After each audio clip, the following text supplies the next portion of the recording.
Mr. President. Senator from Idaho. Mr. President, I ask unanimous consent to suspend the quorum call. Without objection. Thank you, Mr. President. Mr. President, I expect that sometime this evening the Senate will move to consideration of the Social Security Fairness Act, which would repeal two Social Security provisions: the windfall elimination provision, pronounced WEP, and the government pension offset, GPO.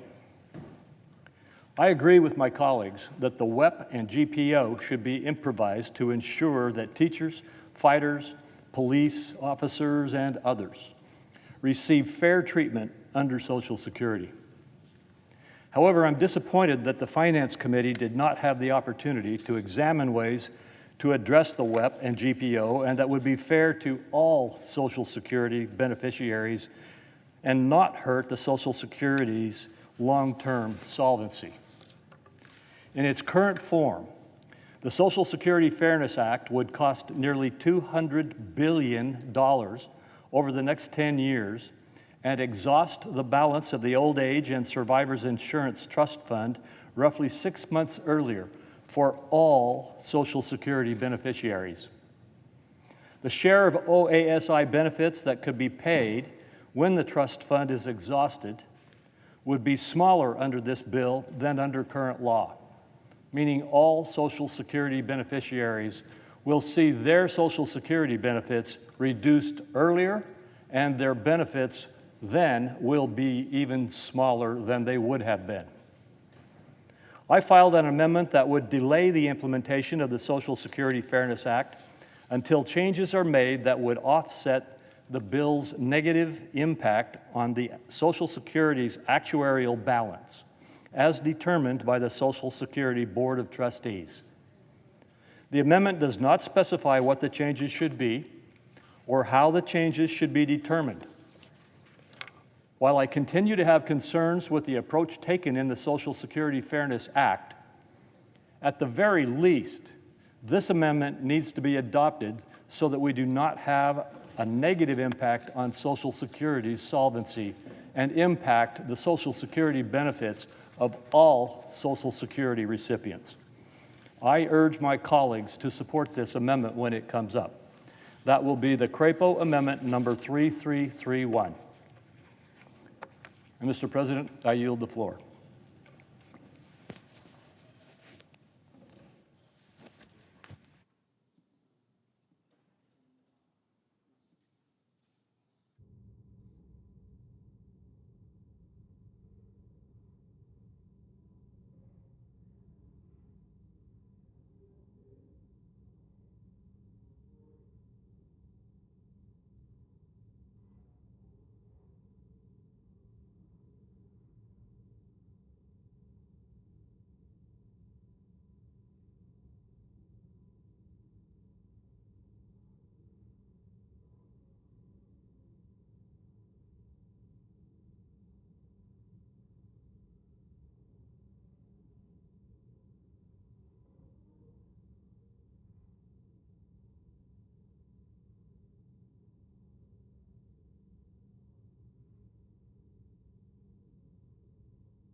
Mr. President.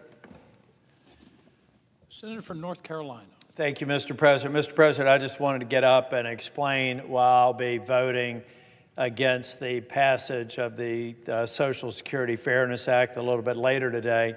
I'm going to try and keep the volume down and maybe the frustration down a little bit more today than I did yesterday, but I thought it was important to again explain why sometimes the tough vote is the right vote.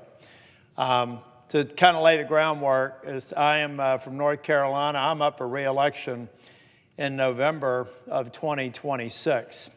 I've heard some people walk up and down the hallway and say that they really oppose the bill, but they're up for election in 28 or up for election in 30, and they're worried about the politics of it. I never worry about the politics when I'm convinced in my heart of hearts it's the right decision.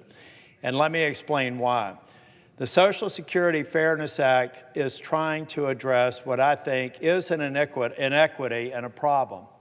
Unfortunately, it's doing it in a way that is at the expense of $200 billion out of the Social Security Trust Fund without a dime offsetting it.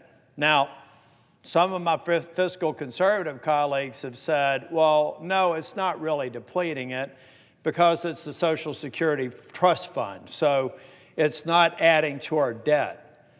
But what they are forgetting is that when Social Security Trust Fund becomes solvent, the fairies don't come back and replenish the Social Security Trust Fund. We don't have trust fund fairies. What we have is a debt that is already over $33 trillion that we're going to be expected to write another check out of. And we're headed towards a debt crisis. So this bill, by everyone's agreement, even those who are going to vote for it tonight, pulls forward an insolvency that is consensus right now going to occur 9 years from now, pulling it forward by 6 months. And so I have to vote against this bill, not because I don't ultimately want to fix an injustice for a very small percentage of people who deserve a few $100s more a month. But the way that we've gone about it, it's going to be costly, and it's being done at a time where we're not plussing the accounts back up. And so I feel like my vote casting a no, I'm likely to be on the losing side. I understand that. None of these amendments are going to pass because if they do, the bill fails. We know that. So anybody that's pulling for one amendment or another, let me just show you how I can tell the future. Not a single one will pass. This bill will be voted out this evening, and it'll be sent to the president's desk. And once the president signs it, he will guarantee that the Social Security Trust Fund will become insolvent 6 months sooner than the 9 month, 8.5 months. Think about it this way, 8.5 years from now versus 9 years from now. It's going to pull $200 billion out, causing that to occur.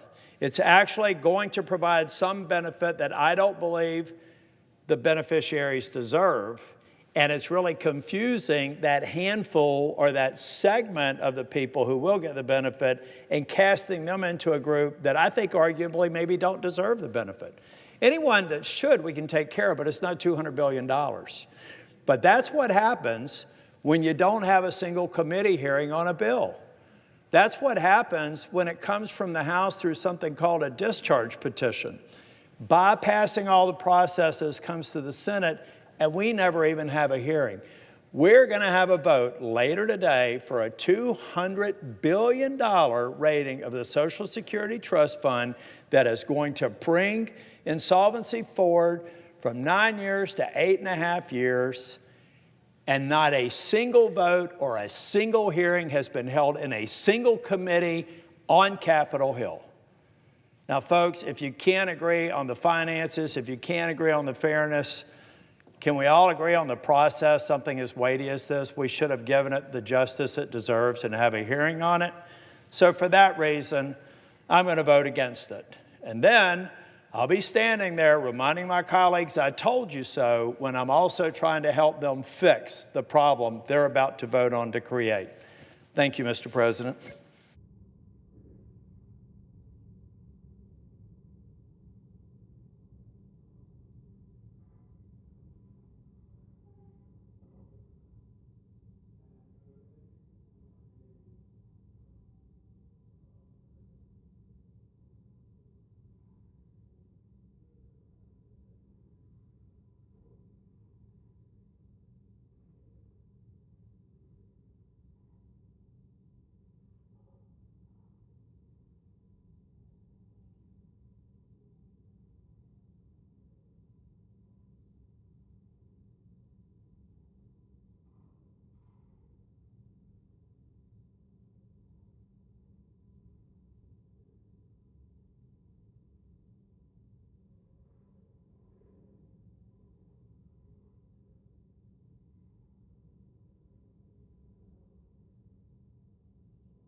President.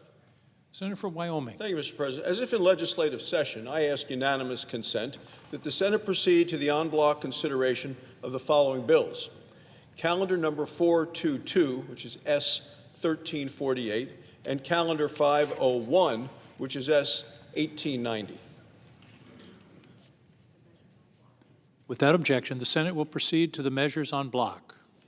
I ask unanimous consent that the committee-reported substitute amendments be considered and agreed to, the bills as amended be considered read a third time en bloc. Without objection. I know of no further debate on the bills en bloc. If there is no further debate, I ask unanimous consent. the question is on passage of the bills as amended en bloc. All in favor say aye. Aye. Opposed, no. The ayes appear to have it. The ayes do have it. The bills as amended are passed en bloc. I ask unanimous consent that the committee-reported title amendment to the S 1890 be considered and agreed to, the title of S 1890 as amended be agreed to, and that the motions to reconsider with respect to S 1348 and S 1890 be considered, made, and laid upon the table all en bloc. Without objection. Thank you, Mr. President. Mr. President, I want to rise just to spend a couple of moments discussing a bill that we just passed, and it's the Wyoming Public Lands Initiative. The Senate passed this by unanimous consent. This legislation is very important in my home state of Wyoming, something we've been working on for years. The bill would resolve the management status for thousands of acres of federal public lands across 7 counties of the 23 counties in my home state of Wyoming. These acres involve what are known as wilderness study areas. These are land managed solely for preservation, even though they're not included in the National Wilderness Preservation System. Well, the Bureau of Land Management studies these areas, and they study them to determine whether they should be designated as wilderness lands, or if these lands should be returned to multiple use status. Until Congress acts, the Bureau treats all of the lands as if it's wilderness. In other words, these lands currently under study are closed off to almost every use. For the people of Wyoming who rely on access to the land to make a living and for recreation, this just doesn't work. So in 1991, now here we are, we're in 2024, but in 1991, the Bureau of Land Management released a report recommending a balanced approach for these Wyoming wilderness study areas. Specifically, the Bureau of Land Management recommended that Congress designated some of the lands as wilderness, and released the majority of the lands back to multiple use. Well, here we are, over 3 decades later, the lands still remain in limbo. That's why some of our counties began to work with me on the Wyoming Public Lands Initiative. And I want to thank these Wyoming County Commissioners for their collaboration going back 9 years, back to 2015. The bill, which I'm proud to sponsor on their behalf, generally follows the recommendations of the 1991 report. It strikes a balance between protecting these special places that people in Wyoming love, while expanding the multiple use areas that our state and local economies rely upon. The bill was developed by the people who live near the land and who will be accessing the land when this bill is enacted. It has been developed really from the ground up by the people who know the land the best. And this legislation resolves a decades-old stalemate. The bill is going to increase conservation. It's going to ensure that other lands can be unlocked and for uses that are important to the people of Wyoming and to our economy. I firmly believe the people of Wyoming, not Washington, should decide how to manage these lands. So I want to thank my friend and colleague, Senator Wyden from the state of Oregon. We work closely together. We serve on several committees together. We live near each other and where we stay when we're in Washington instead of when he's home in Oregon and I'm home in Wyoming. And I look forward to continuing to work with him to get these bills passed into law and through the House and in the near future. So as I see my friend and colleague from Oregon on the floor tonight, I just want to thank him for his years of cooperation and working together as we have on the Committee of Energy and Natural Resources, and thank him for all of his consideration in allowing us to get this bill passed tonight. Thank you, Mr. President. I yield the floor. Senator for Oregon.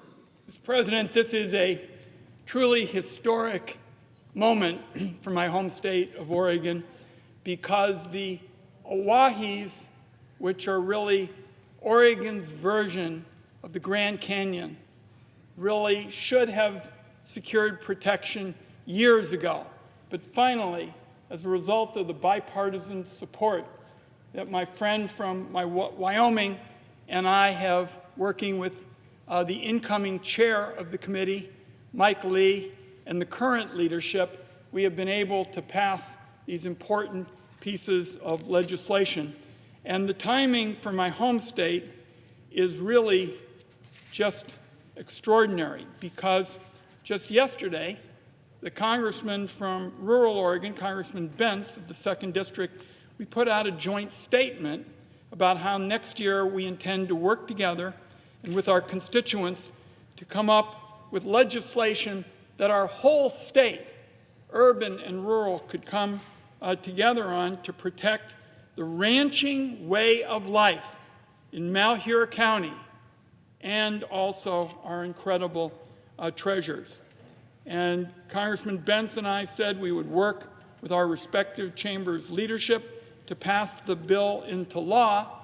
And then, Mr. President, overnight, and to the great excitement of people in our states, due to the ending hours of Congress where members are trying to find some common ground, we've been able to work with our leadership in the United States Senate, in this chamber, to get started on what Congressman Vance and I told our constituents yesterday.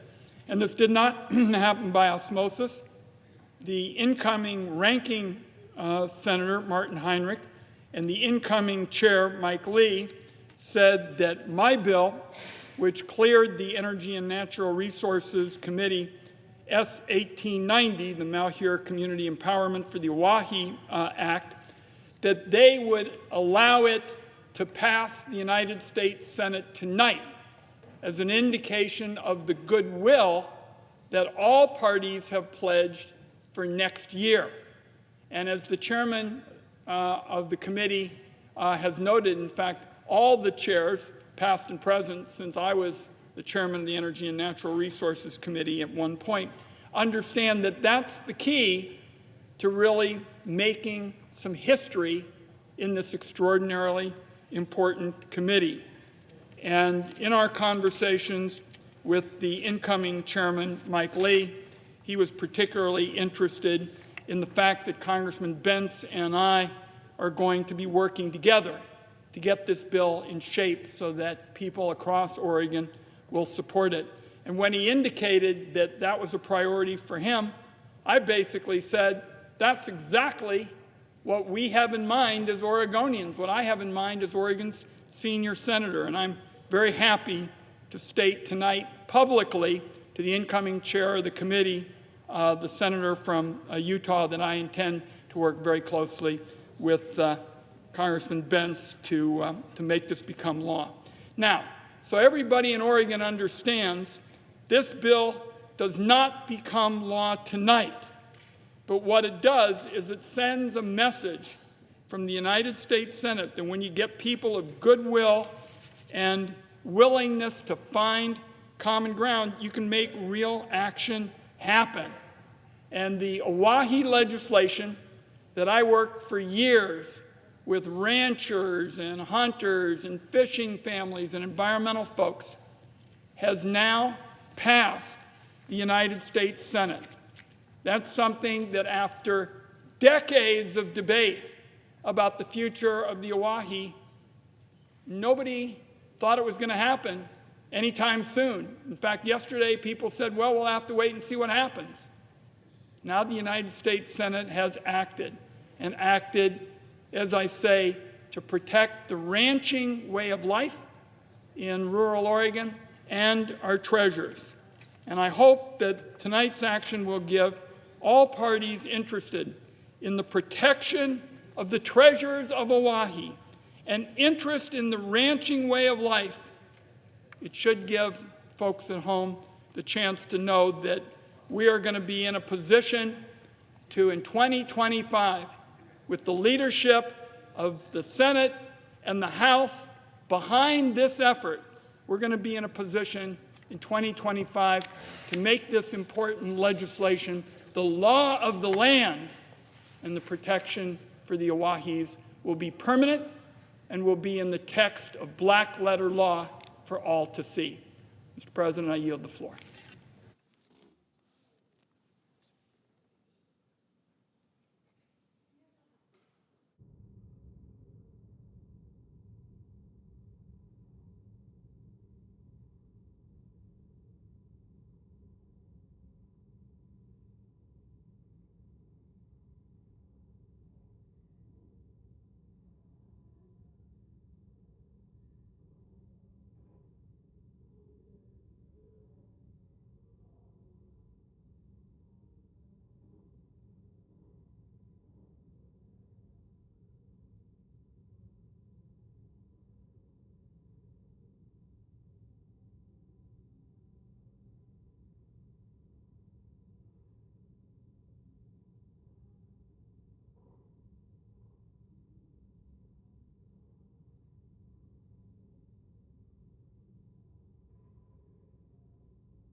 President.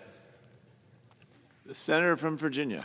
Mr. President, in 2013, in my first year in the Senate, a 10-year-old child in Virginia, Loudoun County, named Gabriella Miller, passed away from an inoperable brain tumor. Nothing could be worse for a family. Her parents, Ellen and Mark,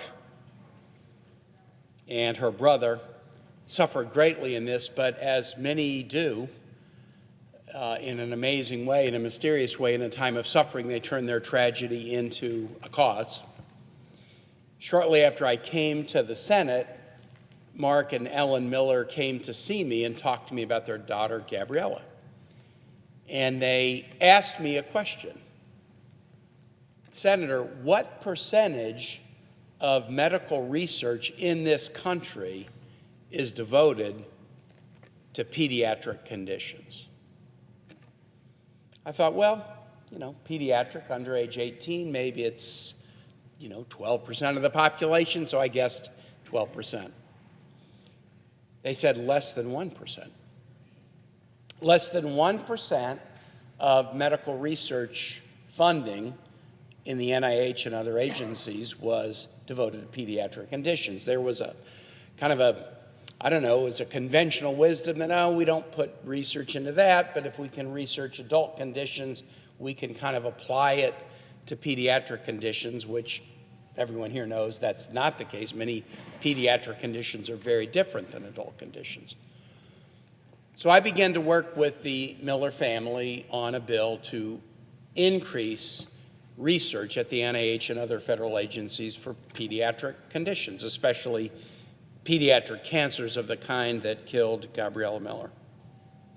The following year, in 2014, I partnered with Virginia Congressman and then a Republican leader in the Senate, Eric Cantor, and others to pass the Gabriella Miller Kids First Pediatric Research Program to fund NIH research on pediatric cancer. And the 10-year bill that we passed is up for reauthorization this year. I've partnered with Senator Jerry Moran, my colleague from Kansas, to reauthorize it with the support of colleagues on both sides, numerous colleagues. The Republican House has passed a version of this bill. The lead sponsor on the House side is Congresswoman Jennifer Wexton, who is retiring because she has been diagnosed with an aggressive form of supranuclear palsy, which is an advanced form of Parkinson's disease. My colleague Jennifer Wexton is no longer able to speak without an AI-assisted device. But in this last few days of her time in the House, she has made the passing of the reauthorization of the Gabriella Miller Act her chief priority. The reauthorization was included in the health package in the bipartisan version of the CR bill that we negotiated with the House. But that package was left on the cutting room floor of the CR that was just passed the House, and advocates of the bill, including Ellen and Mark Miller and others who care about pediatric research, were bitterly disappointed. I'm going to vote for the CR when it comes over from the House.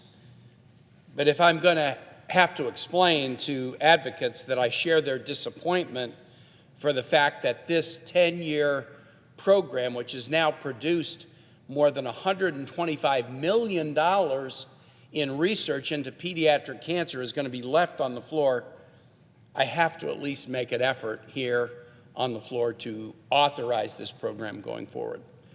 The good news is the bill that Representative Wexton has put in the House was authorized flat funding for another 5 years, and I give credit to my colleagues on the Senate Help Committee because the Gabriella Miller Act was reauthorized in the Senate for 10 years at an increasing level of funding, beginning at the current funding level of $12.5 million a year, escalating to $25 million over the course of 10 years. But time is late. No time to fool around. The bill that has passed not only a committee but a House was passed in the House of Representatives, 5-year funding at its current level, $12.5 million a year, to continue to invest in research into children's cancer and pediatric conditions. I respect my colleagues' sincere commitment to responsible federal budgeting. And one of my colleagues, Senator Paul, I've worked with him to hopefully lift an objection that he had to this bill by agreeing to work with him to make sure that there's not other overlapping programs where we're spending money to do the same thing. We have recently talked about other legislative initiatives that we'll work on together. My understanding as I stand here today is with this commitment I've made to Senator Paul, he's dropping any objection to including this by unanimous consent. And I think while it's not everything I hoped, and it's not everything that the Senate Help Committee did in a bipartisan way, it would continue this important program. Gabriella Miller, when she was diagnosed with brain cancer at age 10, didn't go quietly into the good night. I think that's a Dylan Thomas line. She instead said, I'm going to raise every bit of money I can for cancer research. And in the last year of her life, she raised hundreds of thousands of dollars in cancer research on her own with little bake sales and fundraisers, and the brain tumor that was in her brain was the size of a walnut, and she created a nonprofit foundation called the Smashing Walnuts Foundation. And the comments that I make tonight and the effort that I undertake with Representative Wexton truly are to honor her and to thank her parents for their advocacy. In particular, I really want to thank her mother, Ellen Miller, who's been a force of nature in creating this program and keeping it going. And we need to keep it going. It's bipartisan, it's bicameral, and it's making groundbreaking research possible. I ask my colleagues to let it pass into law. And so, Mr. President, I ask unanimous consent that, as if in legislative session, we should ask the Committee on Health, Education, Labor, and Pensions be discharged from the further consideration of H.R. 3391, and the Senate proceed to its immediate consideration. The clerk will report. H.R. 3391, an act to extend the Gabriella Miller Kids First Pediatric Research Program at the National Institutes of Health and for other purposes. Without objection, the committee is discharged, and the Senate will proceed to the measure. I ask unanimous consent that the bill be considered read a third time. Without objection. I know of no further debate on the bill. Is there further debate? If not, all those in favor say aye. Aye. All opposed, no. The ayes appear to have it. The ayes do have it. The bill is passed. I ask that the motion to reconsider be considered made and laid upon the table. Without objection.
Mr. President, Senator from Kentucky.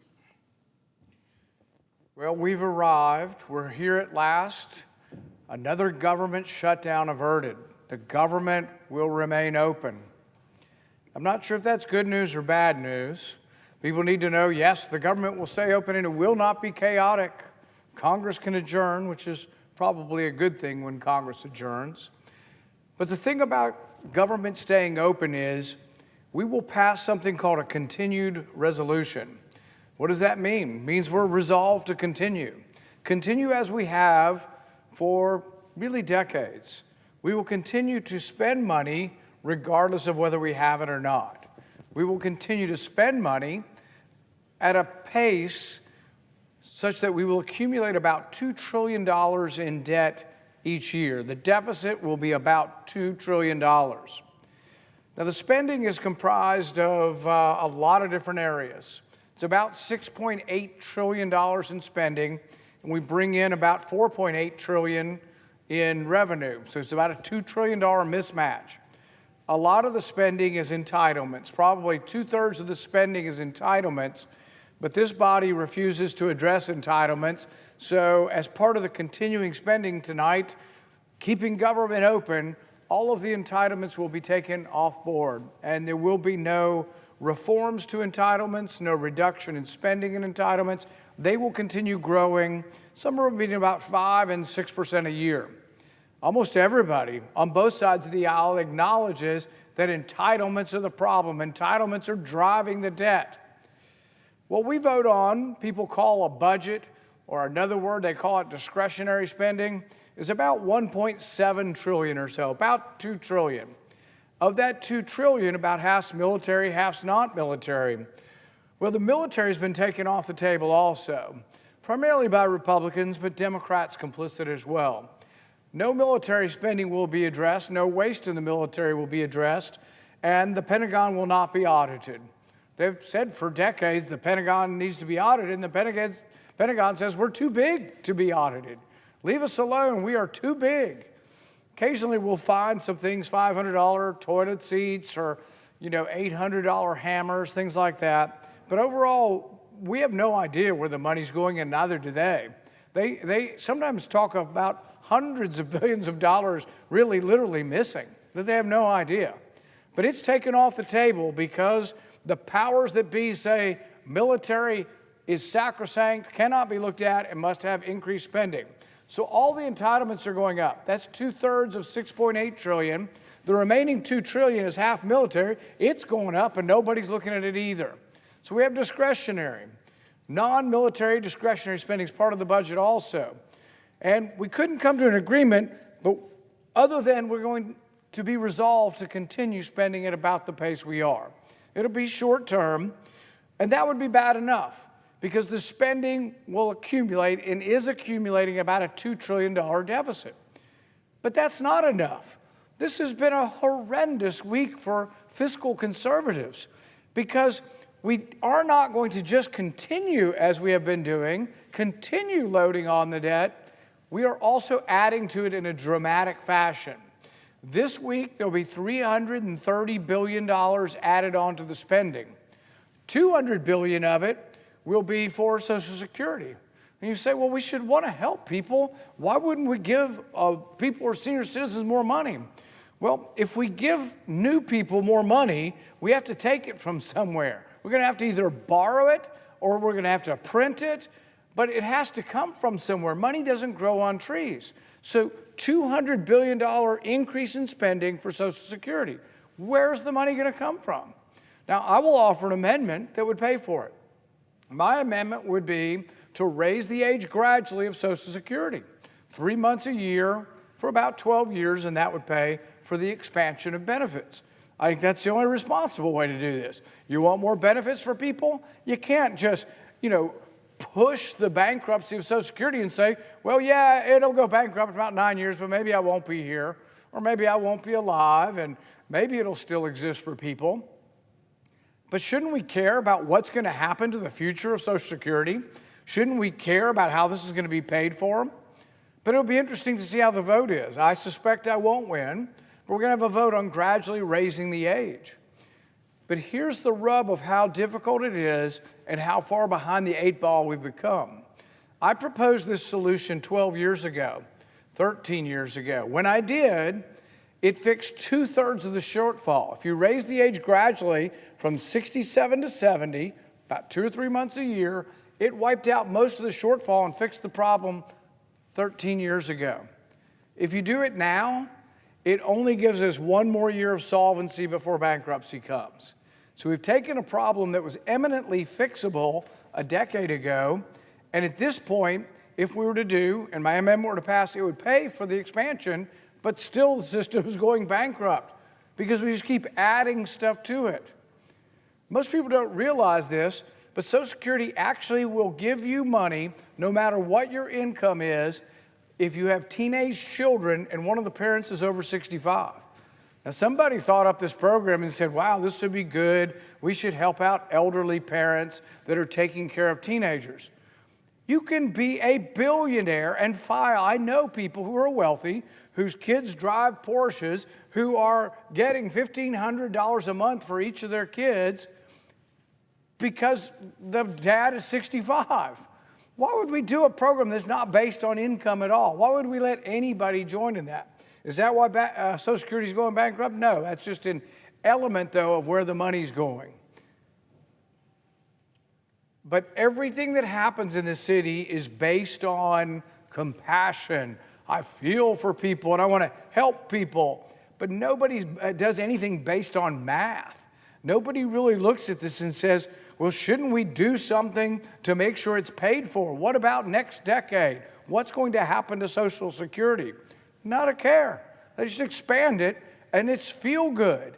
You know, the free lunch, the mantra of free lunch is good. Here's stuff, here's manna. Here, we're gonna give you more money. Just be content. Take some soma. Just relax. Here's some more money. But we're destroying the entitlement programs. Social Security is going bankrupt, and we sped up the bankruptcy this week by adding $200 billion. That is going to be concluded tonight.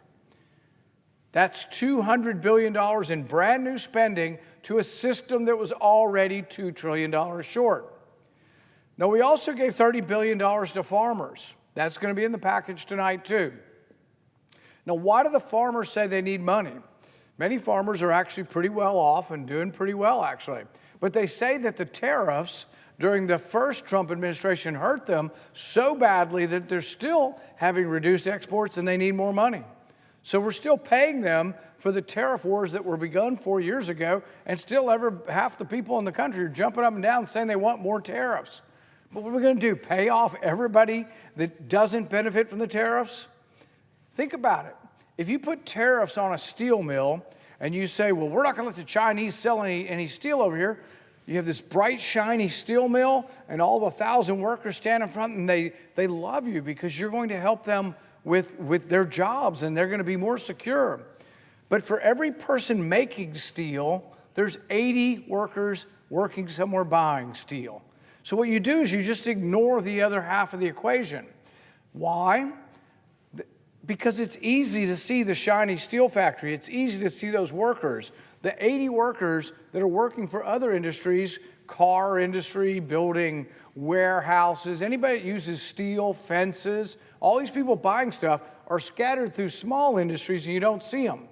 But their economic impact at least equals, but probably exceeds the one you're trying to benefit. We do so many crazy things. So $200 billion to expand Social Security won't be paid for, speeds up the bankruptcy and demise of Social Security. $30 billion for farmers, many of whom have other resources and really are not desperately in need of this. What happens to the borrowing?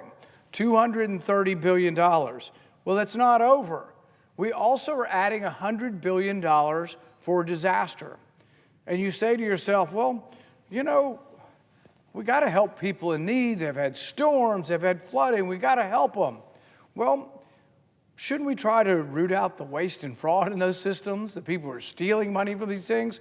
If you want to know how people steal things and how many people are stealing things, when we did all that COVID stuff, we stopped the economy and we just gave free money to everybody.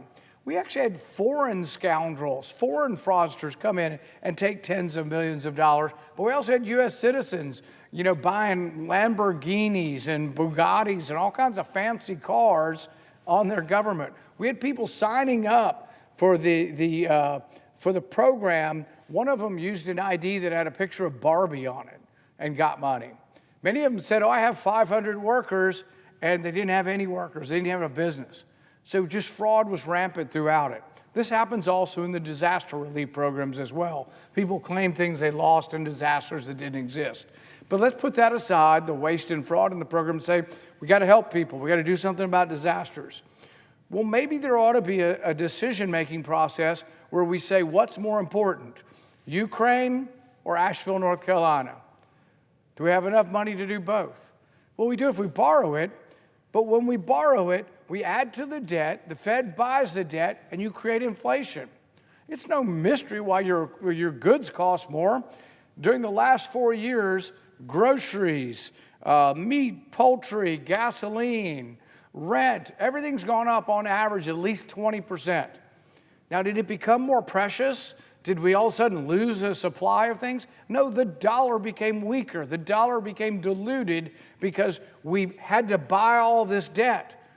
So it's a bait and switch. What we do is we expand, this week, $200 billion for Social Security, $100 billion for disasters, that's $300 billion, $30 billion for farm subsidies, $330 billion unpaid for.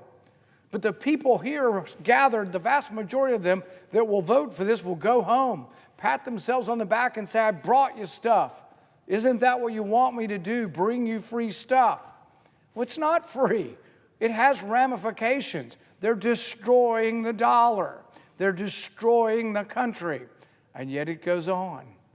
Because it seems to be easy just to promise people something for nothing.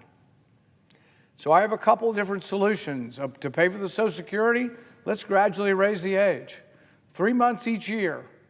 And what it does is it actually pays entirely for this $200 billion expansion and then some. It has to be done. It will be done at some point. I offered it 13 years ago, and every year we've waited, we've gotten further behind the 8 ball, and every year we've waited, we've gotten to the point where it's much more difficult to dig out of this hole. As far as the shutdowns, I'll admit that it's chaotic to go through this every 3 months, every 6 months, every year. There could be a way that we could actually say when there is an impasse and both parties don't agree, we agree to continue spending, but not at the same level. See, the vote today on at least some of the budget, the part that's not going up like this, on a small portion, will continue at the same level. But realize 3/4 of it's going up. We're not keeping it steady. So if we vote to keep it steady, does that really fix the problem? No, if you keep it steady, and even if you didn't increase spending, the budget never balances. Why? Because you're only keeping a very small portion of the budget steady. It's really about 16%. 2/3, 66%, entitlements. The remaining third, half military, half non-military. Military is going up at 3%. Oh, that's right, I forgot. Republicans have a great plan. Come spring, the Republicans are by simple majority going to bust through the military caps. The military caps are put in place, like all other caps, to try to restrain spending, and they're ignored. But in the spring, the first reconciliation package that Republicans will pass with a simple majority is to bust through the military caps. Military doesn't have enough money. We spend more on our military than the next 8 countries combined, and yet it's never enough. People say we're going to find waste and fraud. I'm all for it. I'm a big supporter of looking for waste and fraud. I'm a big supporter of getting rid of it. Guess what? If you don't look at the entitlements, you're not a serious person. If you don't look at the military, you're not a serious person. The problem will go on. In the first Trump administration, $8 trillion were borrowed. I'm a fan of Donald Trump. I supported him. I voted for him. But we borrowed $8 trillion. During the Biden administration, coincidentally, we borrowed another $8 trillion. They were equally fiscally irresponsible. Now, at least during the Trump administration, you could argue there was, COVID and the pandemic and all that. But the reaction was too much, and the lockdowns were not necessary. They didn't save any lives through the lockdowns, and we spent a ton of money that we passed out for people not to work. But the bottom line is when you look at all of this, we have this enormous problem. I'm all for eliminating the waste and fraud. It's not enough. You have to look at the entitlements. You have to look at the military. Currently, we look at only about 16% of the budget. If you eliminated all of that, it's called non-military discretionary, it's part of the budget, you eliminate all of it, which isn't going to happen, the budget still never balances. You have to look at all the spending. We're not looking at any of the entitlement spending. In fact, it's worse. Entitlements are driving the debt, almost everybody agrees with it, and we're expanding the entitlements. Social Security, beginning in 2021, Social Security for the first time pays out more than it brings in taxes. It was the opposite for many years. Social Security brought in more than they spent, and they actually developed and had a reserve.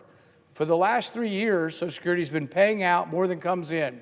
2021, they paid out $50 billion more than came in. 2022, they paid out $22 billion more than came in. Last year, we paid out $40 billion more than we came in. If you had a business, or even if you had a social program, and you were paying out more than you brought in, wouldn't you try to reverse that trend? No, what we did this week is expand Social Security by $200 billion over 10 years. It's $20 billion a year. So if the debt next year for Social Security is going to be about the same as this year, it'd be $40 billion. We added $20 billion to that. What's the math? A 50% increase in our debt. So for someone who's fiscally conservative, this isn't a very good Christmas. This is a Christmas of just doing the same old thing. So when you hear CR or continuing resolution, realize your government is resolved just to continue doing the same thing. They're kicking the can down the road, the debt's going to continue to accumulate, and they're not doing anything to fix it. So don't be pleased with your people. Look closely. Who are my representatives, and are they doing the right thing? So we're going to offer a pay-for the Social Security. That will be one of my amendments tonight. We're also going to offer something called the Government Shutdown Protection Act. And what it will do is it says when there is an impasse, when Republicans and Democrats don't agree, that the spending would continue at a reduced level. The level we chose was enough to try to bring both sides together to actually form an agreement, but also we chose a number that would be enough of a cut to actually put us on a path to balance. So if my amendment were to pass, government wouldn't shut down from here on out, but the spending would be at a 6% reduced level. This actually balances the budget, and it's a pretty significant cut. Most of them will say, oh, it's too much, we can't vote for it. But the thing is even if my cuts were to go into place, even if my amendment were to pass, a 6% cut, it would take 5 years to get to balance in 1 year. Not to get rid of any debt that we've accumulated, but just to get to an annual balance. And they are like, oh, woe is me. We could never do it. We can't cut people. People deserve money. People deserve stuff. We have to give them more stuff. Do you know that the European Union, 16 out of 28 countries in the European Union, who many of them are considered to be socialist, actually balance their budget? I met with a socialist from Sweden. He was more conservative than everybody across the aisle. He was more conservative than half the Republicans up here because they thought that actual entitlements should be based on the economy. Their entitlements actually go down when the economy goes down. If the economy shrinks, their entitlements shrink. Just everybody knows it's going to happen. It's a bad year, you're going to get a little bit less. People would go nuts here. We do the opposite. So during the last 4 years, they created so much inflation that people's costs went up 20%. What do? We have to give cost of living adjustments to those on Social Security, and we did, but we were short even more money, and it made the problem even worse and sped up the bankruptcy of Social Security. So my amendment would say we actually have to reduce spending. Now, some people say to conservatives, both in my party and the others, they say, oh, you people are unrealistic. You'll never vote to raise the debt ceiling. But even if I had my way, and we got cuts significant enough that I think the American people would accept, but most of this body wouldn't, and we balanced the budget in 5 years, we would still accumulate debt over those 5 years. And I would vote to raise the debt ceiling during that brief period of time as we are on the way towards balancing our budget. But none of that's going to happen. What we are doing this week and what both parties will be complicit in, and I mean both parties, every Democrat here will vote for this bill, I assume. Every Democrat will vote to continue to be resolved to spend money at a rate that is $2 trillion more than comes in. But half the Republicans will join them. There'll be a minority of Republicans who will say, we're conservative and we shouldn't spend this much money. But we will offer amendments tonight, and people will get to decide where they are. And people at home will have to decide, are we going to live this way? How long can we live this way? What causes inflation? Can we not have representatives who believe that balancing our budget is the appropriate thing to do? So the amendments I offer today are such that I think they're necessary. I think they'll help us to save Social Security from bankruptcy, but they won't be very popular here. But I offer them in hopes that people will see them across America and say, at least somebody cares about the solvency of Social Security. At least somebody has the guts to say, this is what we would do to try to save and preserve Social Security, rather than just giving free stuff to everybody and saying, no big deal, you can have more. What? You want more? Here's more. Somebody's got to ask how we're going to pay for this. Someone's got to be responsible up here, and if you watch closely who votes on this amendment, you'll see who are the truly fiscally responsible people in the Senate. Thank you, Mr. President. I yield back my time.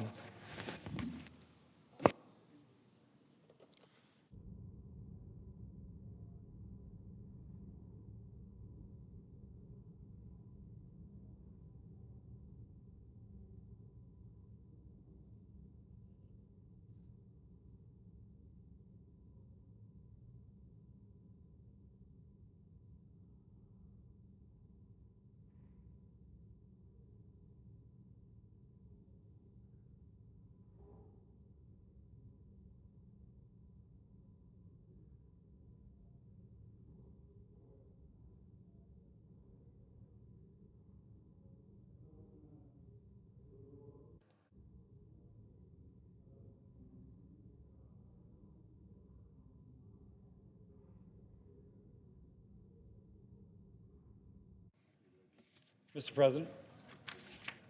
Senator from Louisiana. Mr. President, today is a day to celebrate. The Senate is moments away from keeping a promise we made to the American people when Social Security became law. Folks will get the benefits they earned. State and local workers in Louisiana and other states across the country are no different than other Americans who paid into the system. State and local government workers deserve their full Social Security benefit. Now, with the passage of the Social Security Fairness Act, they will get it. This act repeals WEP, GPO, that stands for Windfall Elimination Provision and Government Pension Offset, and stops Social Security from punishing public workers for the crime of serving their communities. Nurses, teachers, firefighters, police officers, widows of those who worked in the Social Security system will be made whole by what we do here tonight. I had a civics teacher in high school who always delighted in the fact that she taught someone who went on to become a member of Congress. And Betty worked her whole life teaching in public schools. And because of GPO, when her husband passed away, her husband worked at Exxon Refinery, I believe, if I remember correctly, her Social Security benefit was cut to a fraction because she had worked in the public sector as a teacher. Under this system, she would have been better in terms of Social Security benefits if she had never worked at all. Most of us have a Betty in their life, in their state, in their hometown, or in their family. Often a police officer or a firefighter, a first responder who served us, and now we have the opportunity to thank them for that service. With a vote today, we're standing up for folks like Betty and everyone like her across our nation. It's a day to celebrate. And, Mr. President, with that, I yield.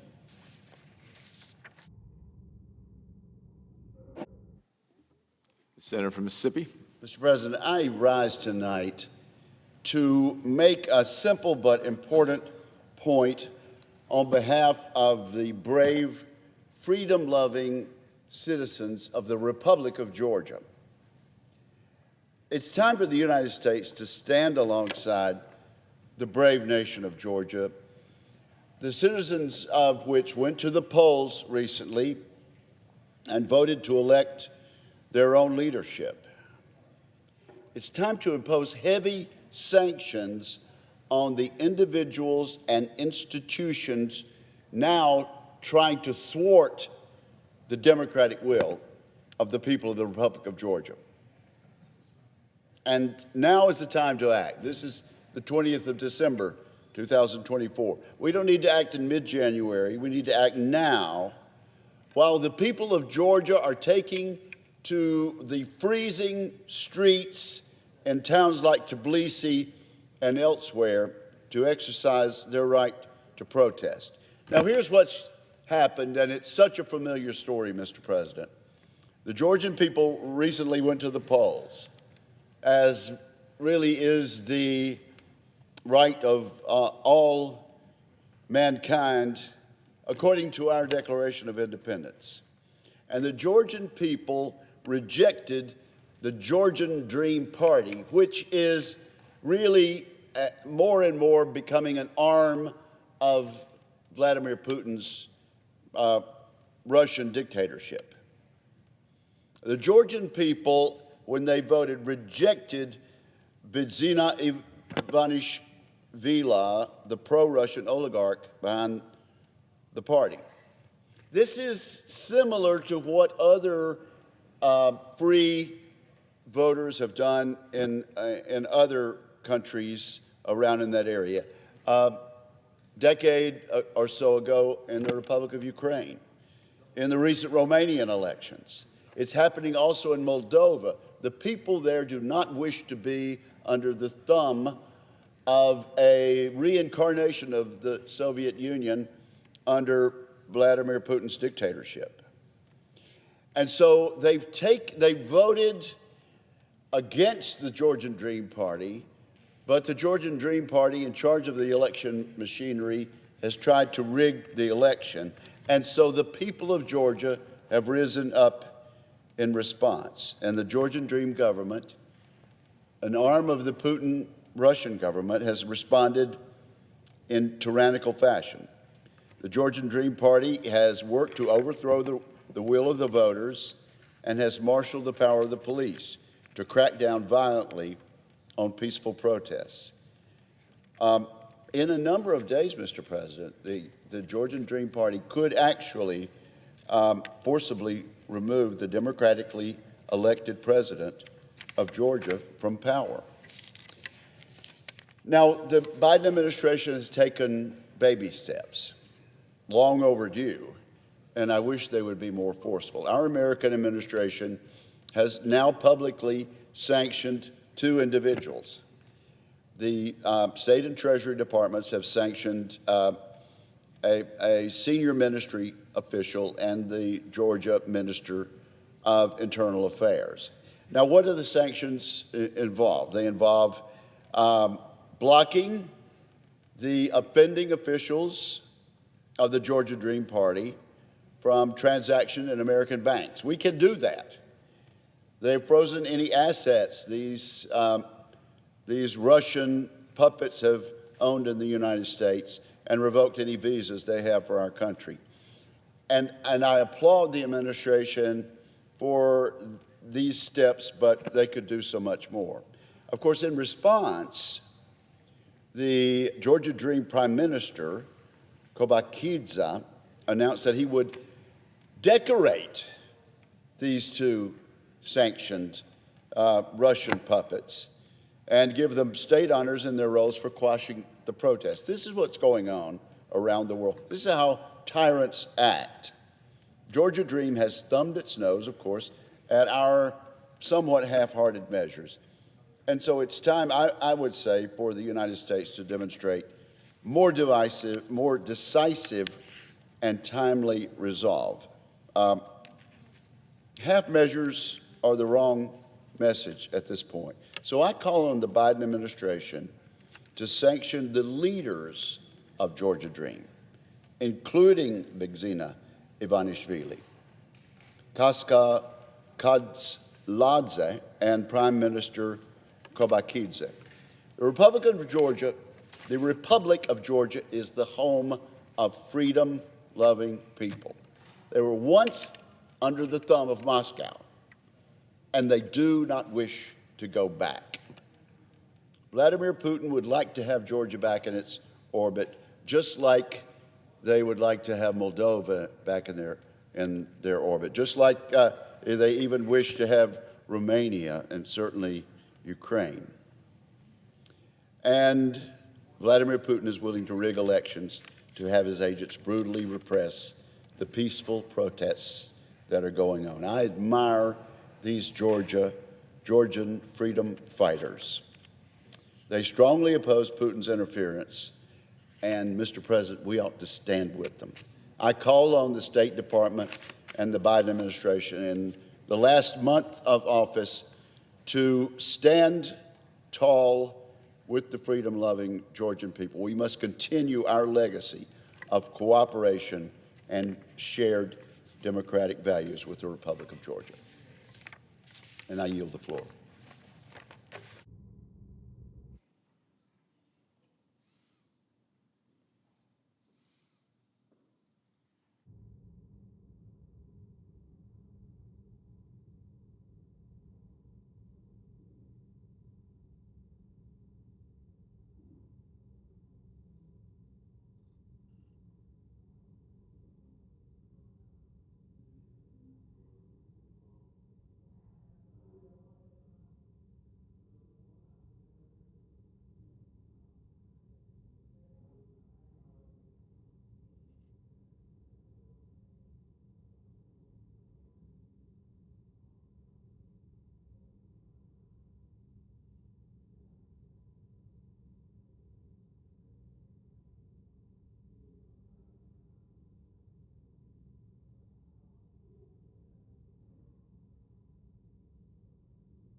Mr. President, Senator from Oregon is recognized.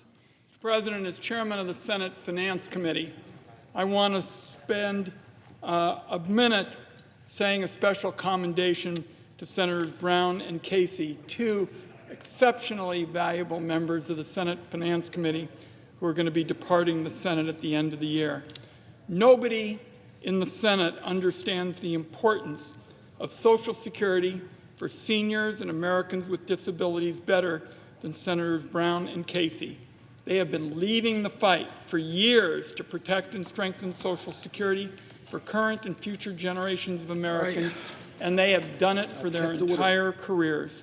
That includes battling those who would want to privatize the system, those who would raise the retirement age, or advance schemes that would otherwise cut benefits.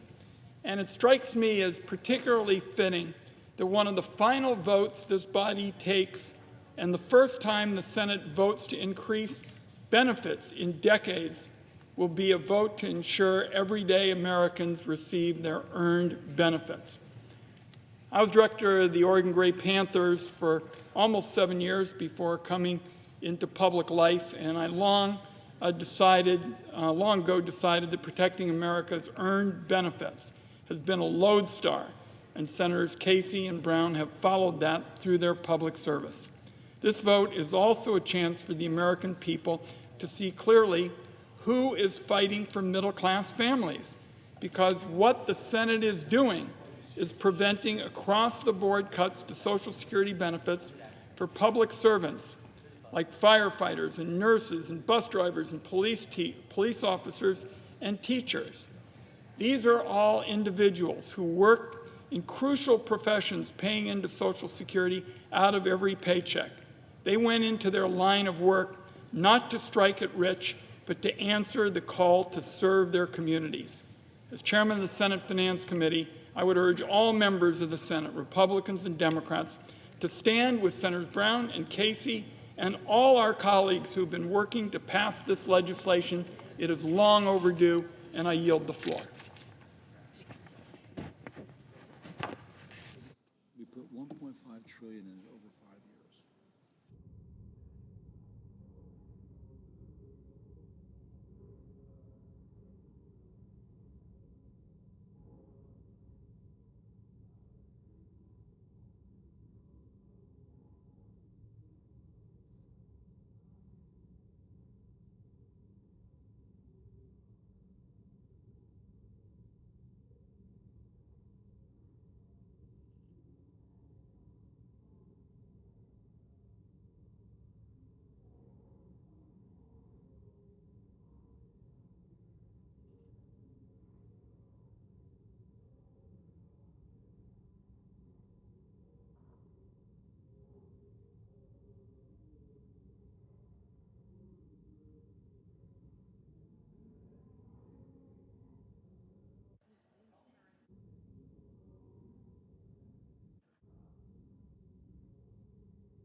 Mr. President, The Majority Leader.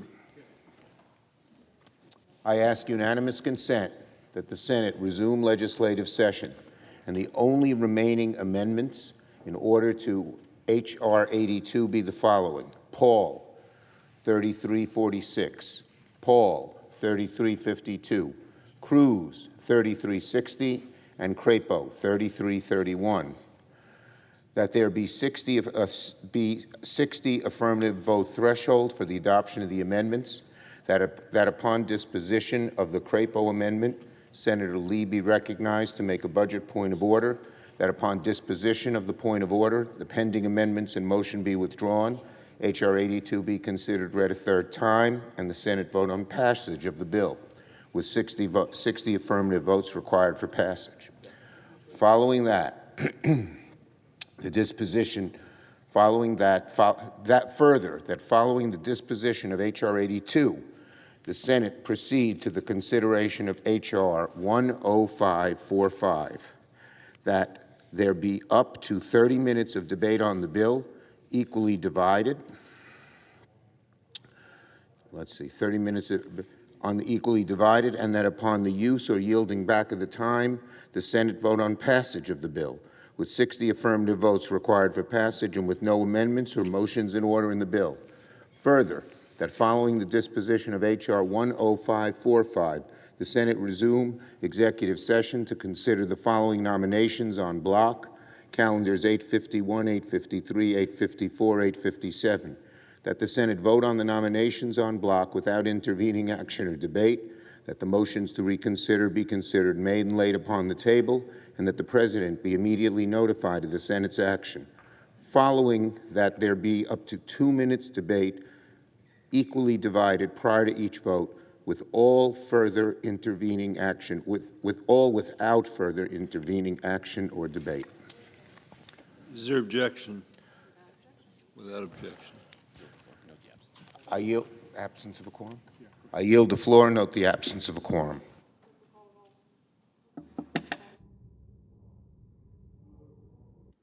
Ms. Baldwin.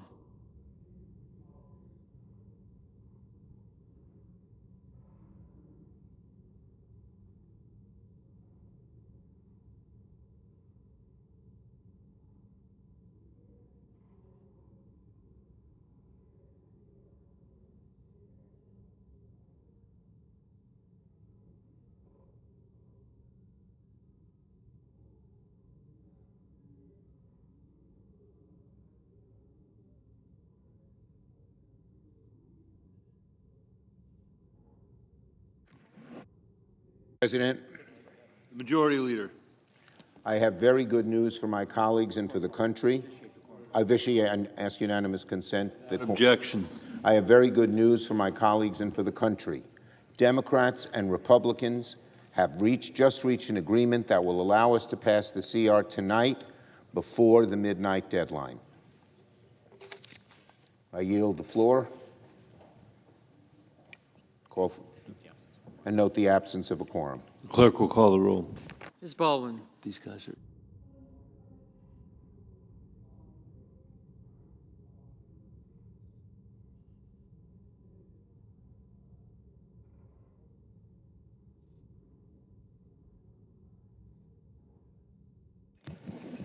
Mr. President. The senator from Kentucky. Ask unanimous consent to vitiate the quorum call. Without objection. I call. Under the previous order, the Senate will resume legislative session. I call up my amendment 3346 and ask that it be reported by number. The clerk will report the amendment number. The senator from Kentucky, Mr. Paul, proposes an amendment number 3346.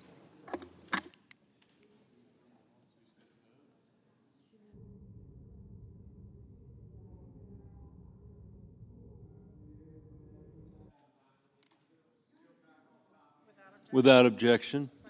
The question is on the amendment. Is there a sufficient second?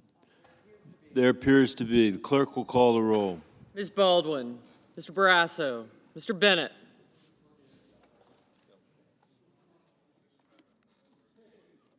Mrs. Blackburn, Mr. Blumenthal, Mr. Booker. Do you guys want to vote?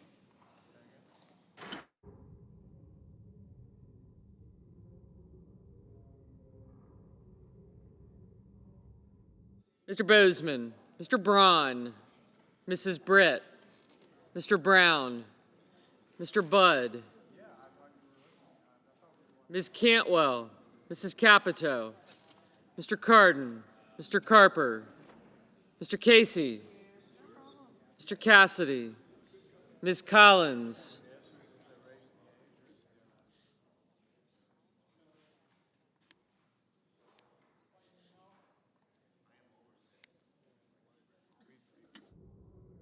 Mr. Coons, Mr. Cornyn, Ms. Cortez Masto, Mr. Cotton, Mr. Kramer, Mr. Crapo, Mr. Cruz, Mr. Daines, Ms. Duckworth, Mr. Durbin, Ms. Ernst, Mr. Fetterman, Mrs. Fisher, Mrs. Gillibrand, Mr. Graham, Mr. Grassley, Mr. Haggerty, Ms. Hassan, Mr. Hawley, Mr. Heinrich, Mr. Hickenlooper, Ms. Hirono, Mr. Hoven, Mrs. Hyde-Smith, Mr. Johnson, Mr. Kane, Mr. Kelly, Mr. Kennedy, Mr. Kim,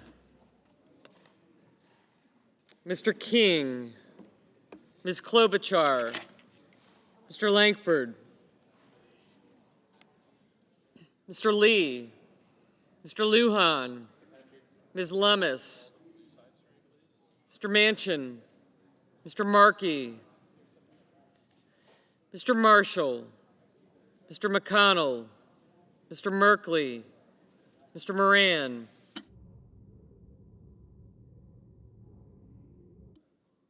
Mr. Mullen, Ms. Murkowski,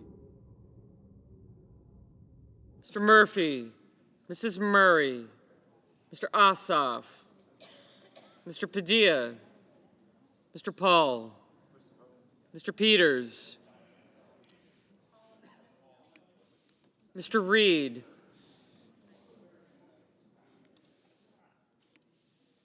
Mr. Ricketts, Mr. Risch, Mr. Romney, Ms. Rosen, Mr. Rounds, Mr. Rubio, Mr. Sanders, Mr. Schatz, Mr. Schiff, Mr. Schmidt, Mr. Schumer, Mr. Scott of Florida, Mr. Scott of South Carolina,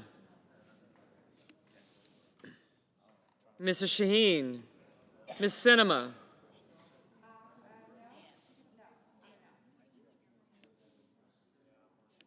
Ms. Smith, Ms. Stabenow, Mr. Sullivan,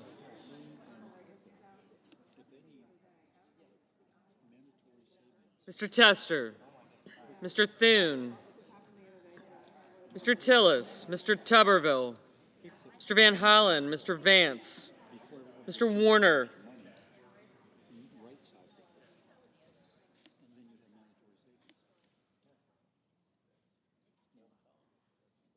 Mr. Warner, Mr. Warnock, Ms. Warren, Mr. Welch,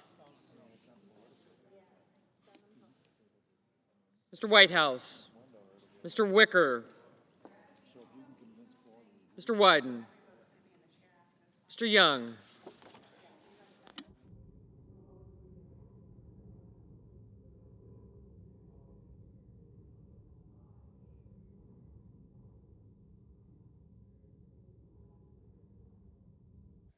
Senators voting in the, Mr. Paul voted in the affirmative. Senators voting in the negative. Bennett, Cantwell, Cassidy, Collins, Fisher, Graham, Hyde-Smith, King, Markey, Padilla, Rounds, Schatz, Schumer, Sinema, Tillis, and Wyden.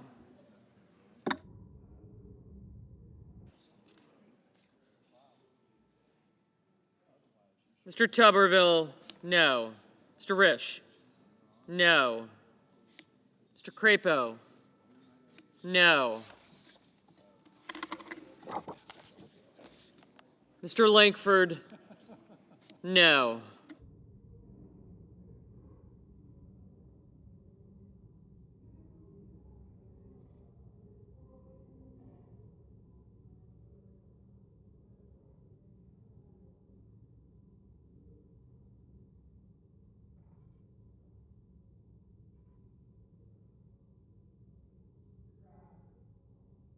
Mr. Grassley? No.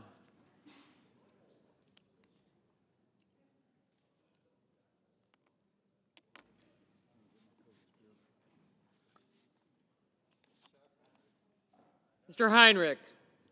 No.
Mr. Brown? No.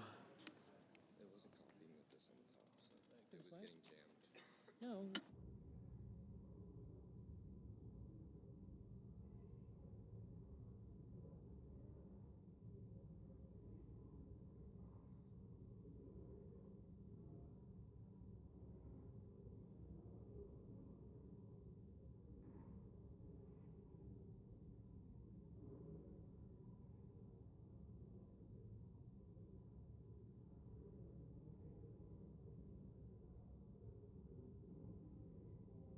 Mr. Durbin? No. Mr. Cornyn? No.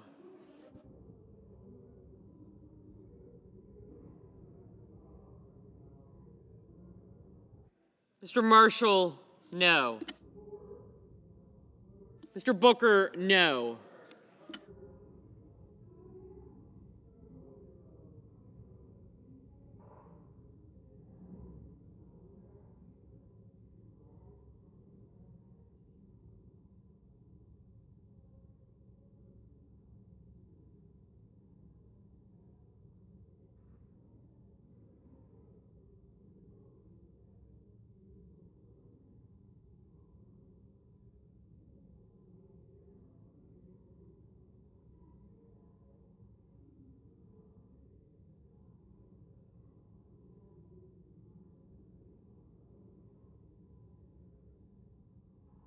Mr. Cardin? No. Ms. Hassan? No.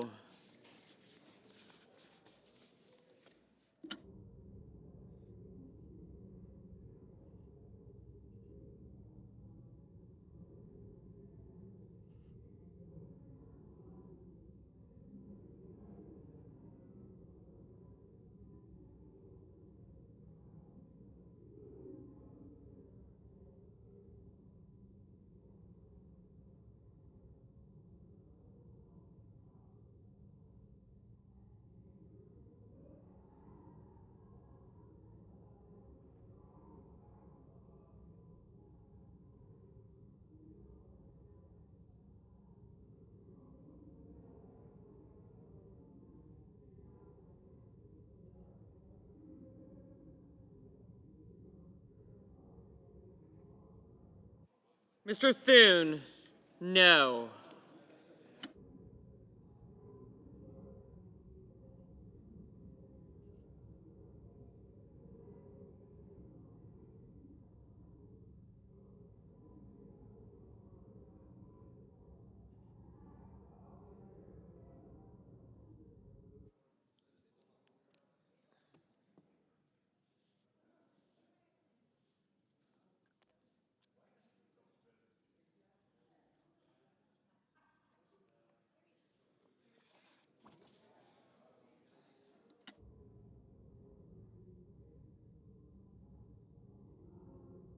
Mrs. Shaheen, no.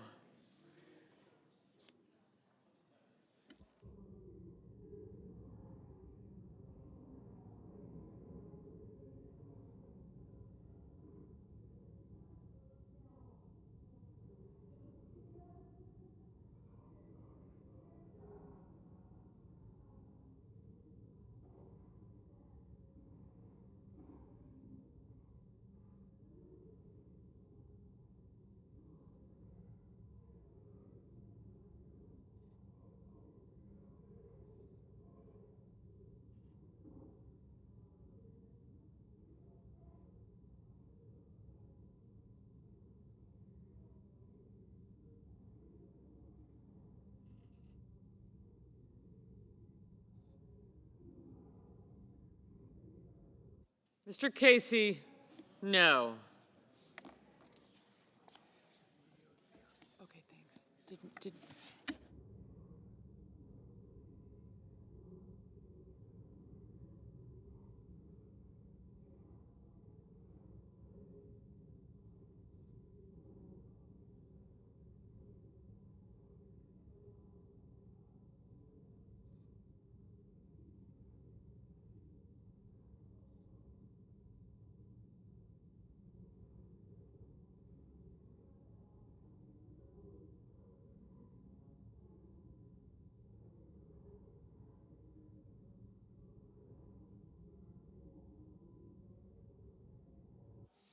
Mr. Scott of Florida, no.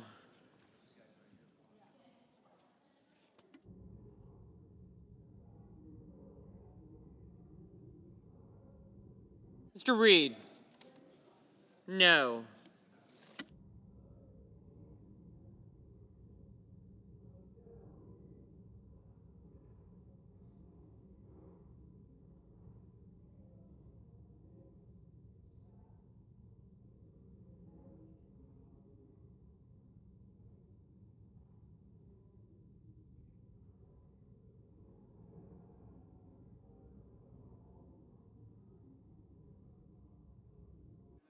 Ms. Stabenow, no. Ms. Smith, no.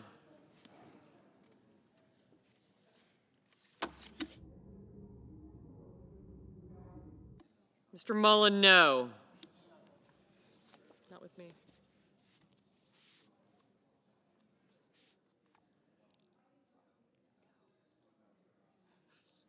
Ms. Murkowski, no.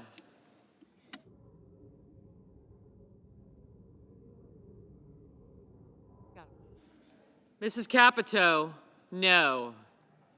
Mrs. Murray, no.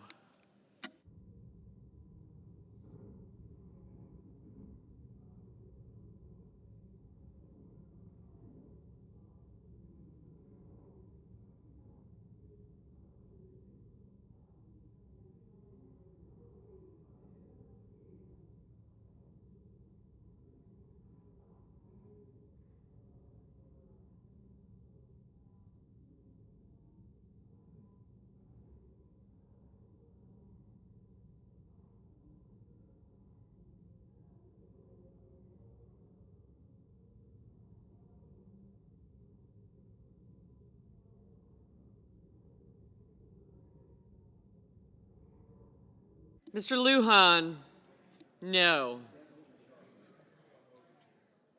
Ms. Ernst, aye.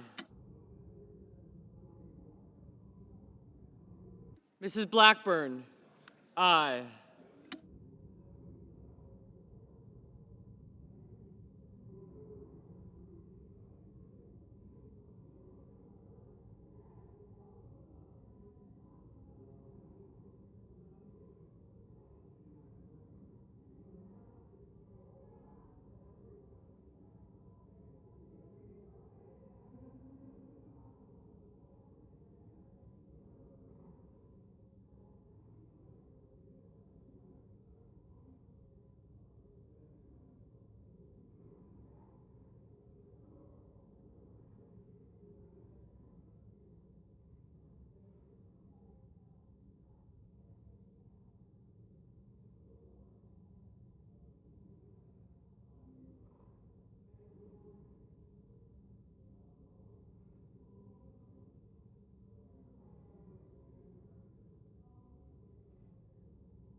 Mr. Hoven, no.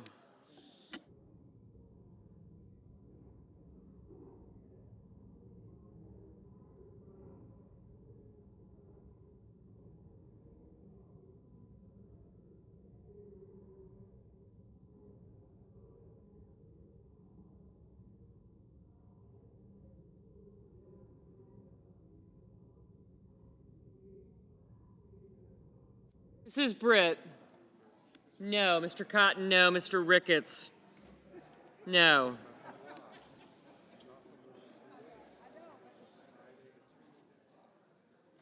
Mr. Kane, no.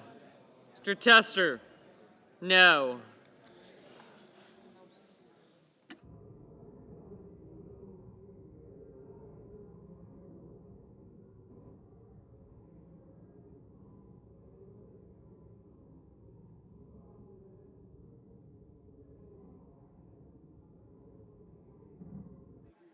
Ms. Ernst, no. Mr. Daines, no. Mr. Schmidt, no.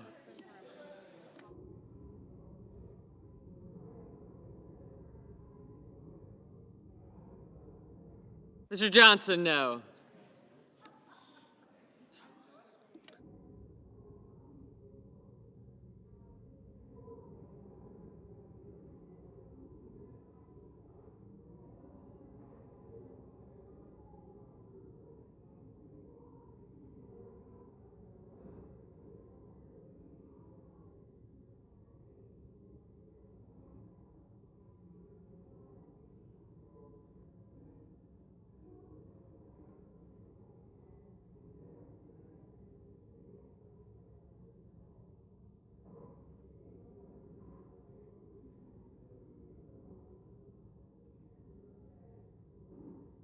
Mr. Lee, aye.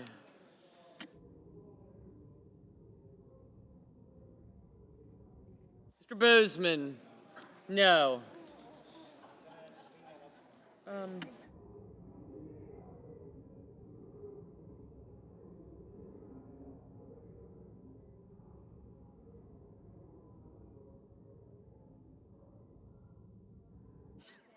Mr. Whitehouse, no.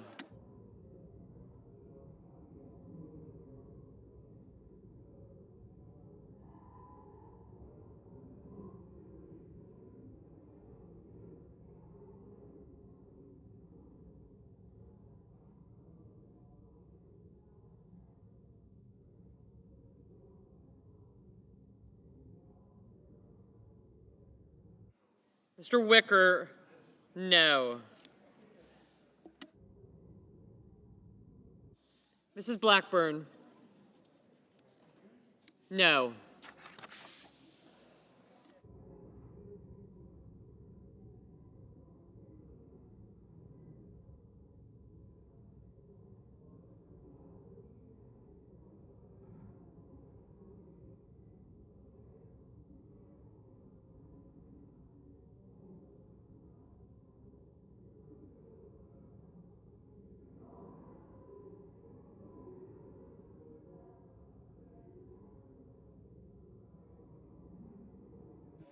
Ms. Hirono, no.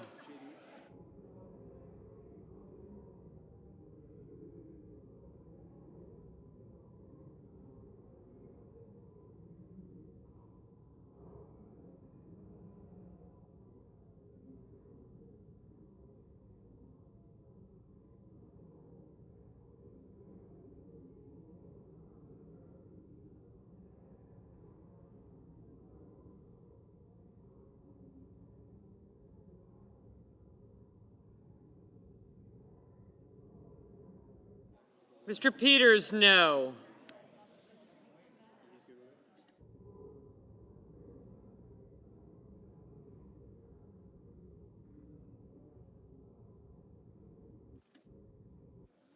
Mr. Young, no.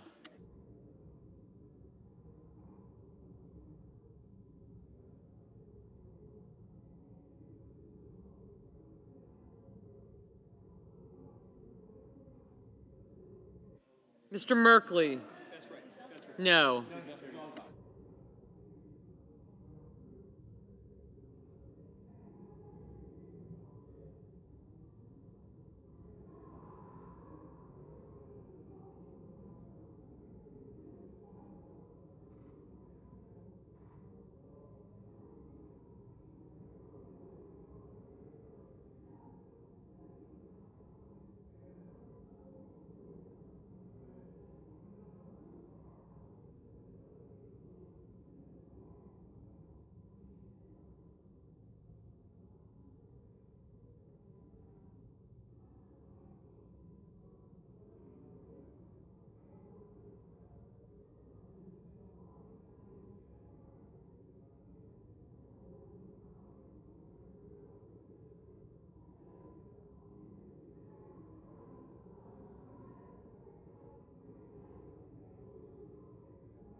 Ms. Baldwin, no.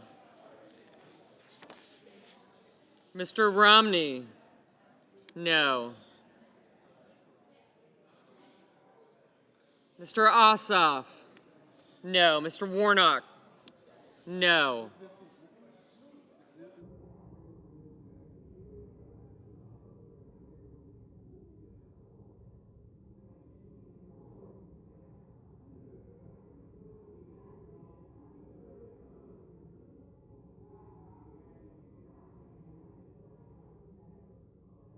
Mr. Hickenlooper, no. Mr. Kramer, no.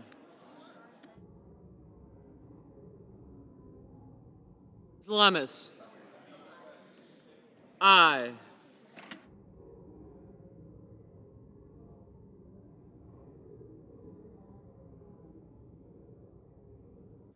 Mr. Welch, no.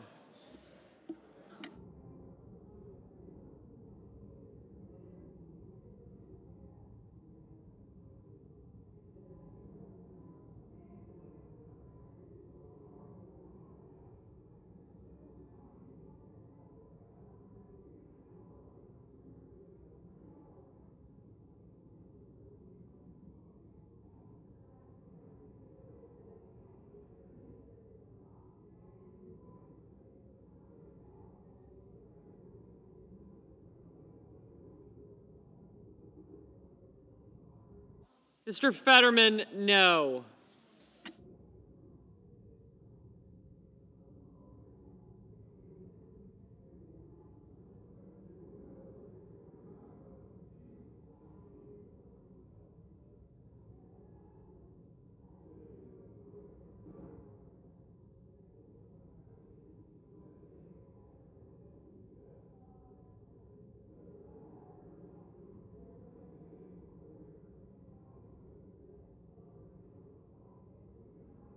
Mr. Kim, no. Mr. Blumenthal, no. Mr. Barrasso, no.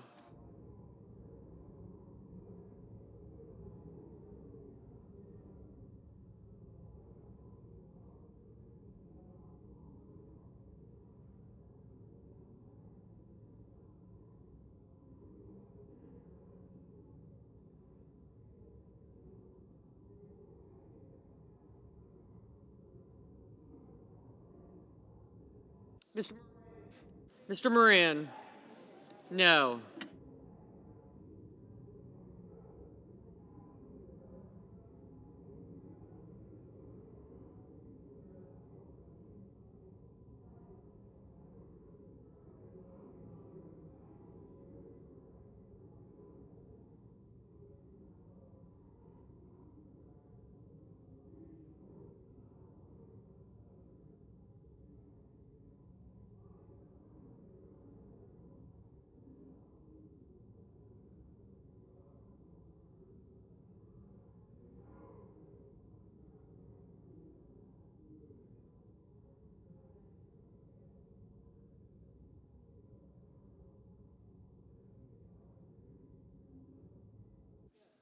Mr. Murphy, no.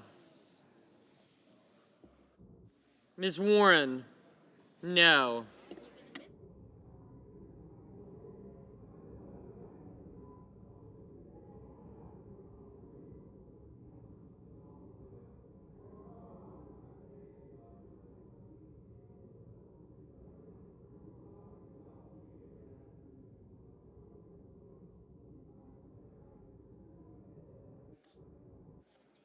Mr. Coons, no.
Ms. Rosen, no.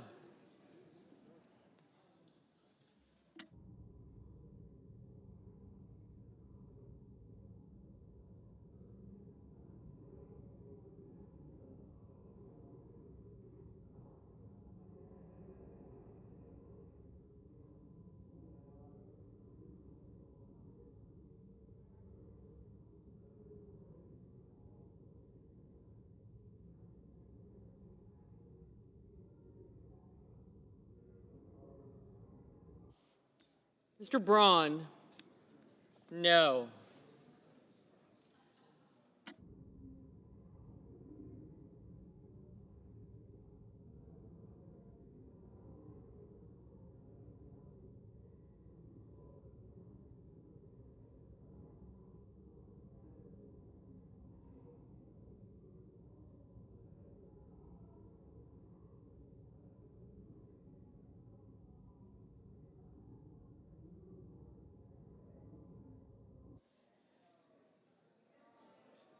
Ms. Duckworth, no. Ms. Cortez Masto, no.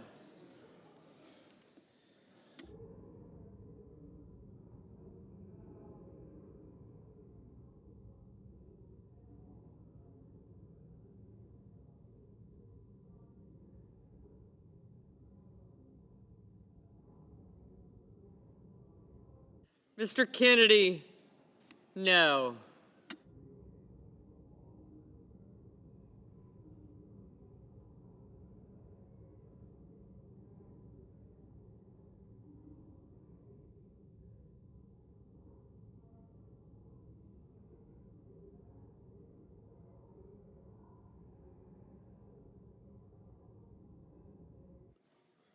Mr. Van Hollen, no.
Mr. Warner, no.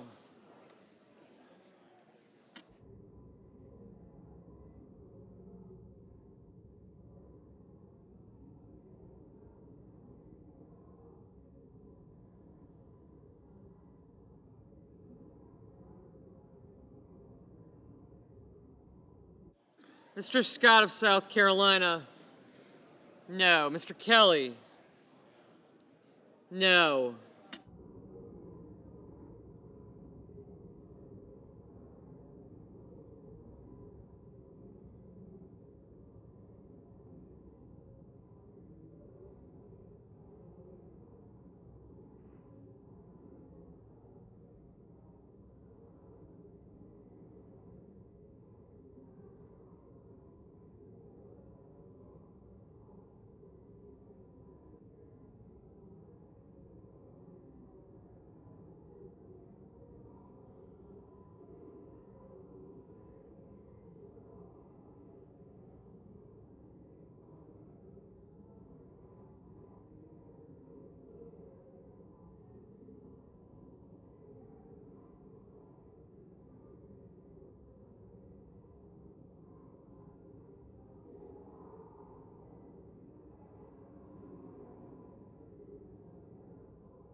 Ms. Klobuchar, no.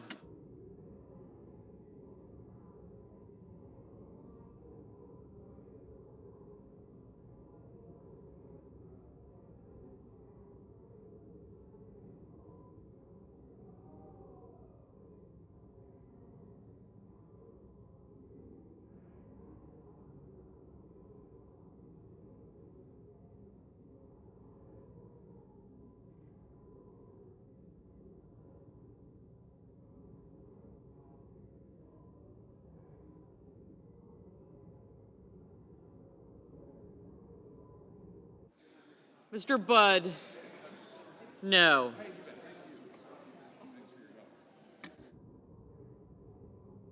Mr. Hawley, no.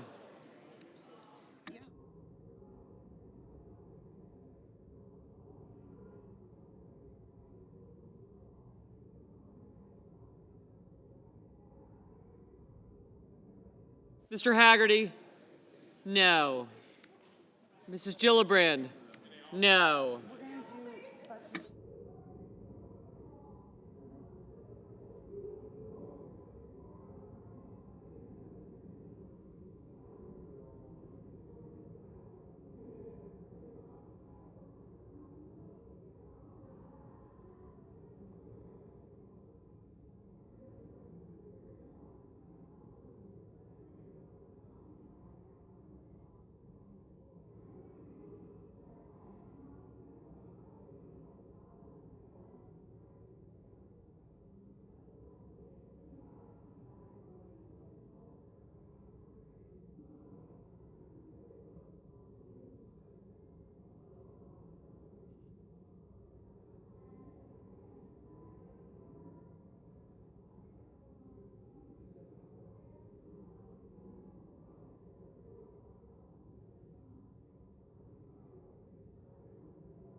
Mr. McConnell, no.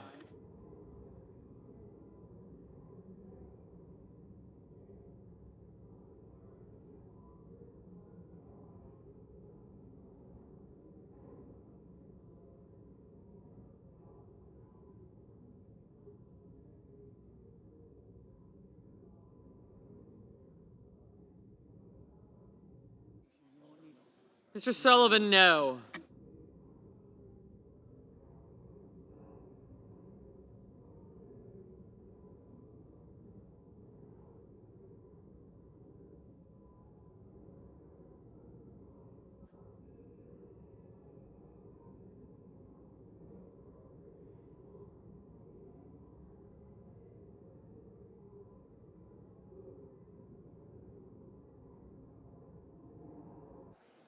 Mr. Sanders, no.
Mr. Carper, no.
Mr. Cruz, no.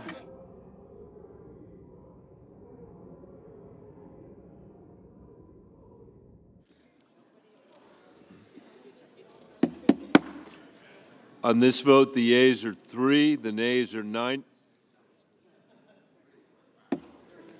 On this vote, the yeas are 3, the nays are 93. The 60-vote threshold having not been achieved, the amendment is not agreed to. Came close. My colleagues, Mr. President, The majority if we want leader. to finish at a reasonable The hour. Senate will come to order. The Oh, we Senate won't? will come to order. If we want to The finish majority as leader. quickly as possible, I'd urge members to stay in their seats and answer your name when it is called. That will speed things up. Thank you. And we're going to have 10-minute limit on votes, period.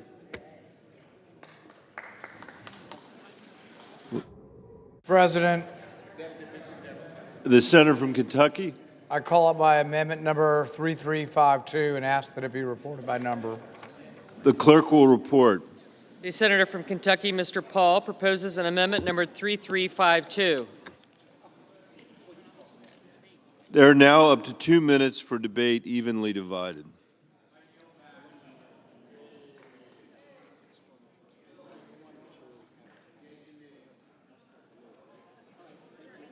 Is there any debate? Hearing none. The question is on the amendment.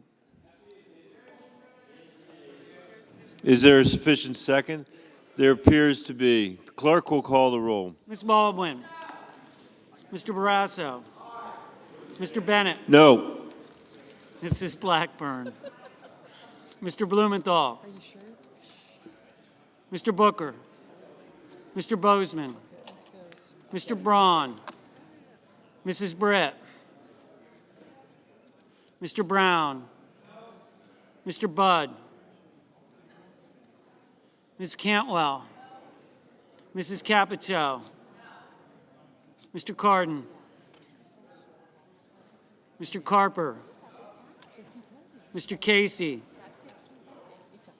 Mr. Cassidy. Ms. Collins. Mr. Coons.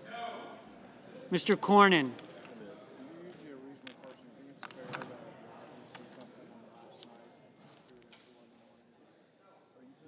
Ms. Cortez Masto.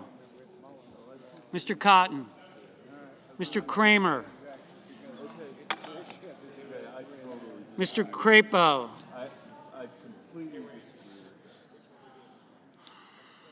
Mr. Cruz.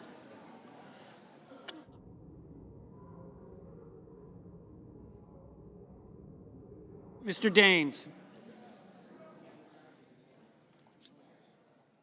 Ms. Duckworth. Mr. Durbin. Ms. Ernst. Mr. Fetterman. Mrs. Fisher. Mrs. Gillibrand. Mr. Graham, Mr. Grassley. Mr. Haggerty, Ms. Hassan.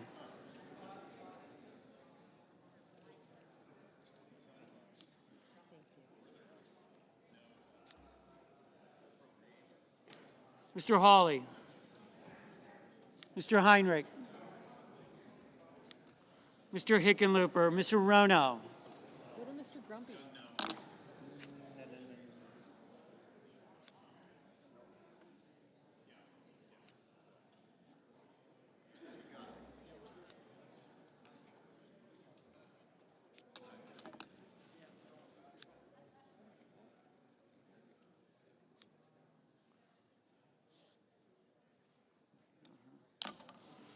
Mr. Hoven.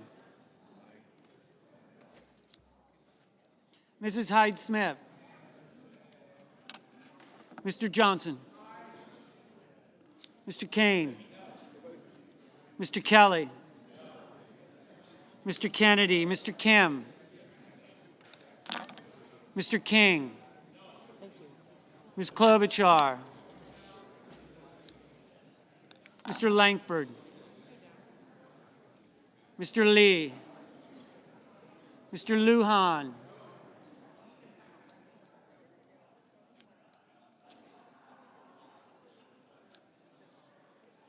Ms. Lummis, Mr. Manchin, Mr. Markey, Mr. Marshall, Mr. McConnell, Mr. Merkley,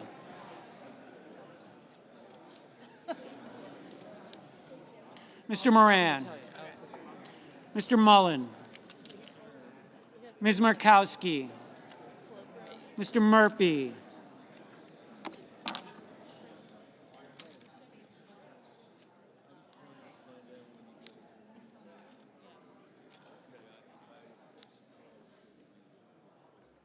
Mrs. Murray,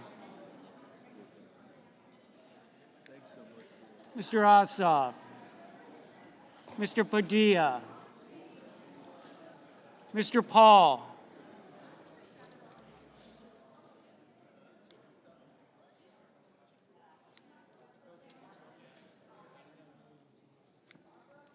Mr. Peters, Mr. Reed, Mr. Ricketts, Mr. Risch, Mr. Romney,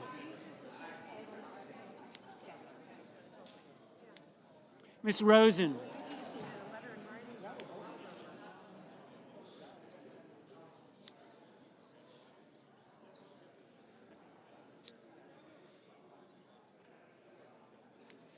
Mr. Rounds,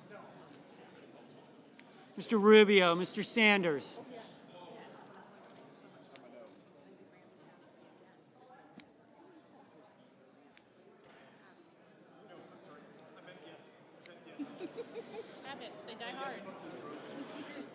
Mr. Schatz, Mr. Schiff,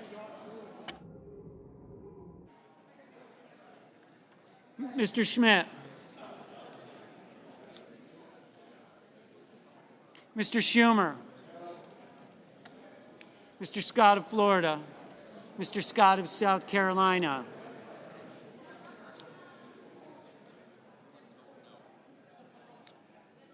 Mrs. Shaheen, Ms. Sinema, Ms. Smith, Ms. Stabenow, Mr. Sullivan, Mr. Tester, Mr. Thune, Mr. Tillis, Mr. Tuberville,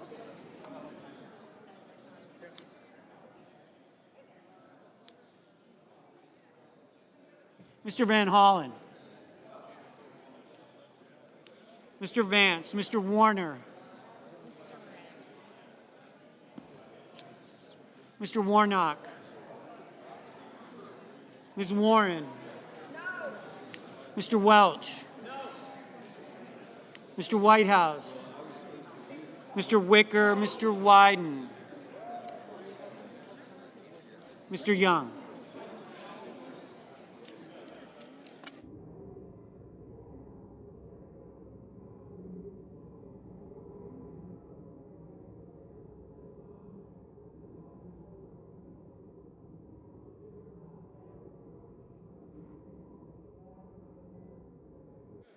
Senators voting in the affirmative: Barrasso, Blackburn, Budd, Cassidy, Kramer, Crapo, Cruz, Daines, Ernst, Graham, Grassley, Haggerty, Hoeven, Johnson, Lankford, Lee, Lummis, Marshall, Moran, Paul, Risch, Romney, Scott of South Carolina, Tuberville.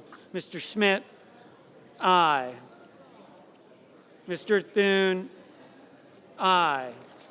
Senators voting in the negative: Baldwin, Bennett, Blumenthal, Bozeman, Britt, Brown, Cantwell, Capito, Cardin, Carper, Casey, Collins, Coons, Cornyn, Cotton, Duckworth, Durbin, Betterman, Fisher, Gillibrand, Hassan, Hawley, Heinrich, Hickenlooper, Hirono, Hyde-Smith, Kane, Kelly, Kennedy, Kim, King, Klobuchar, Lujan, Markey, McConnell, Merkley, Mullen, Murray, Ossoff, Padilla, Peters, Reed, Ricketts, Rosen, Rounds, Sanders, Schatz, Schumer, Shaheen, Sinema, Smith, Stabenow, Tester, Tillis, Van Hollen, Warner, Warren, Welch, Wicker, Wyden, Young. Ms. Murkowski, no.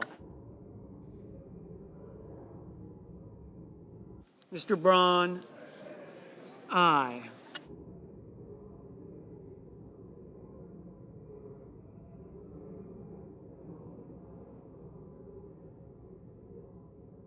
Mr. Sullivan, no.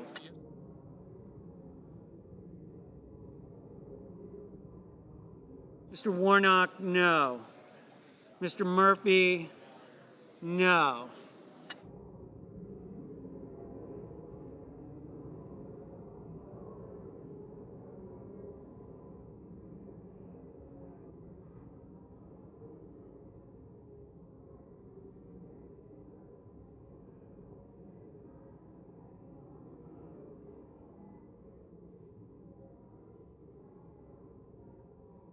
Mr. Whitehouse, no.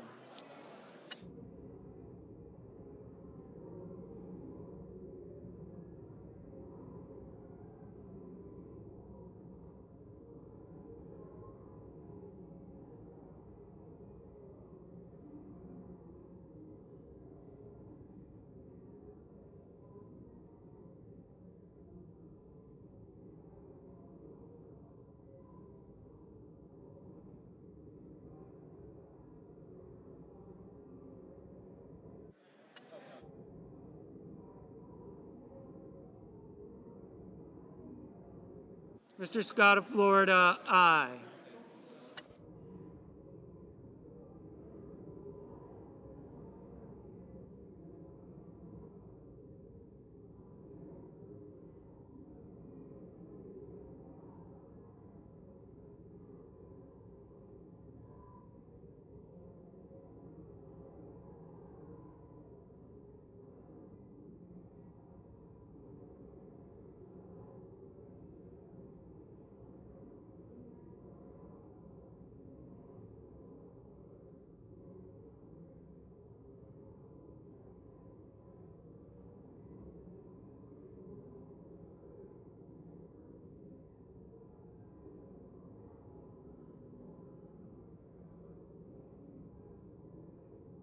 Mr. Booker, no.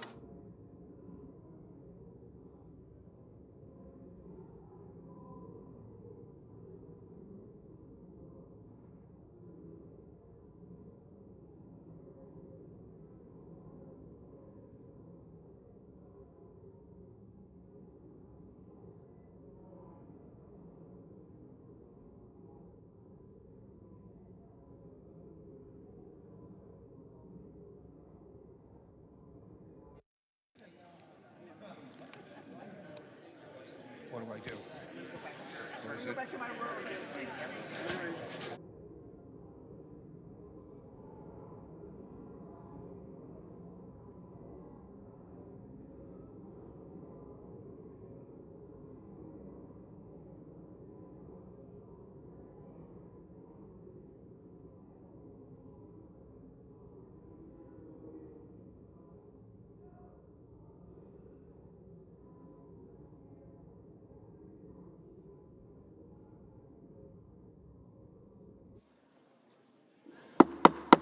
On this vote, the yeas are 28, the nays are 67. The 60-vote threshold having not been achieved, the amendment is not agreed to. These members, stay in your seats. Let's get this done quick. Thanks. I got it.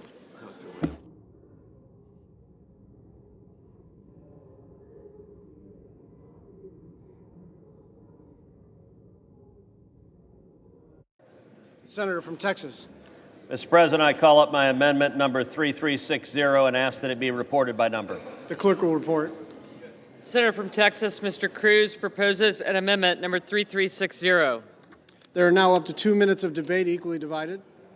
Mr. President, everyone is here tonight voting on a provision to treat fairly our retired police officers, firefighters, and teachers. We should do that.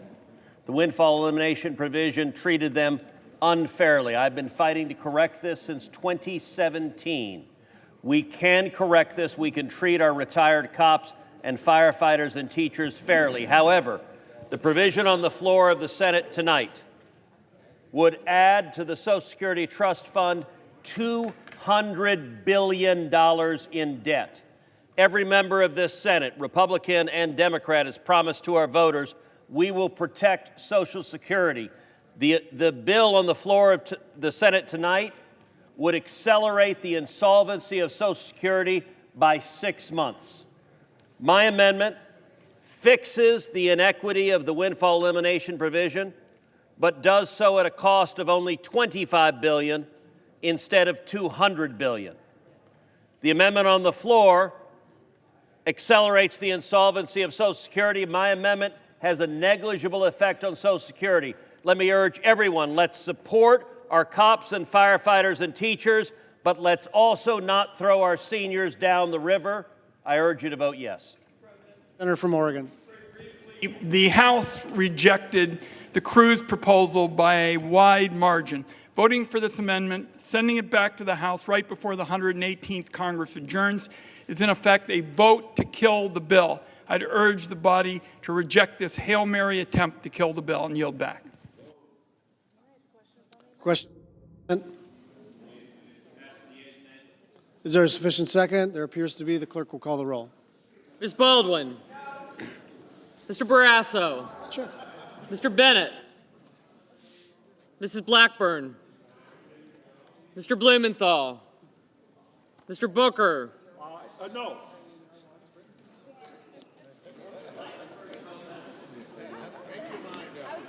Mr. Bozeman.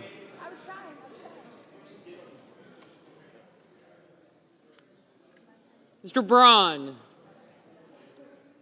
Mrs. Britt. Mr. Brown. Mr. Budd.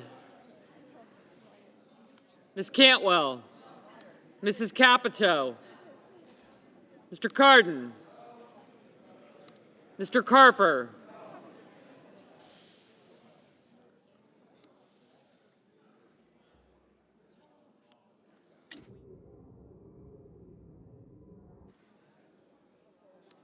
Mr. Casey.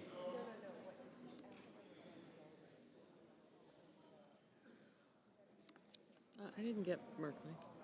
Mr. Cassidy. Ms. Collins. Mr. Coons. Mr. Cornyn. Ms. Cortez Masto. Mr. Cotton. Mr. Kramer. Mr. Crapo. Mr. Cruz. Mr. Daines. Ms. Duckworth. No, I don't. Mr. Durbin. Ms. Ernst. Mr. Fetterman. Mrs. Fisher. Mrs. Gillibrand. Mr. Graham. Mr. Grassley. Mr. Haggerty. Ms. Hassan. Mr. Hawley. Mr. Heinrich. Mr. Hickenlooper. Ms. Hirono. I can. Thank you. Mr. Hoven. Mrs. Hyde-Smith. Mr. Johnson. Mr. Kane. Mr. Kelly. Mr. Kennedy. Mr. Kim. Mr. King.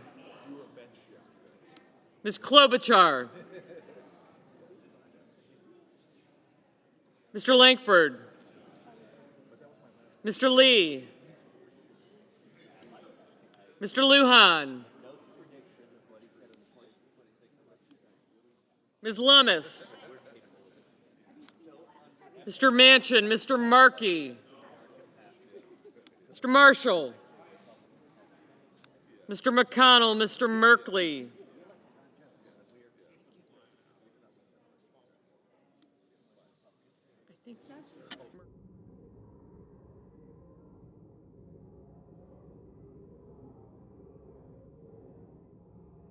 Mr. Moran.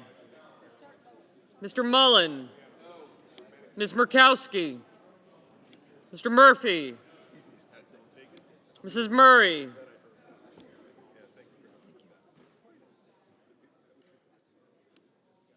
Mr. Ossoff. Mr. Padilla. Mr. Paul. Mr. Peters, Mr. Reed, Mr. Ricketts, Mr. Risch, Mr. Romney, Ms. Rosen, Mr. Rounds, Mr. Rubio, Mr. Sanders, Mr. Schatz, Mr. Schiff, Mr. Schmidt, Mr. Schumer, Mr. Scott of Florida, Mr. Scott of South Carolina, Mrs. Shaheen, Ms. Sinema, Ms. Smith. No, I got you. Thank you. Ms. Stabenow, Mr. Sullivan, Mr. Tester, Mr. Thune, Mr. Tillis, Mr. Tuberville, Mr. Van Hollen, Mr. Vance, Mr. Warner, Mr. Warnock, Ms. Warren, Mr. Welch, Mr. Whitehouse, Mr. Wicker, Mr. Wyden, Mr. Young,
On this vote, the yeas are 32, the nays are 64.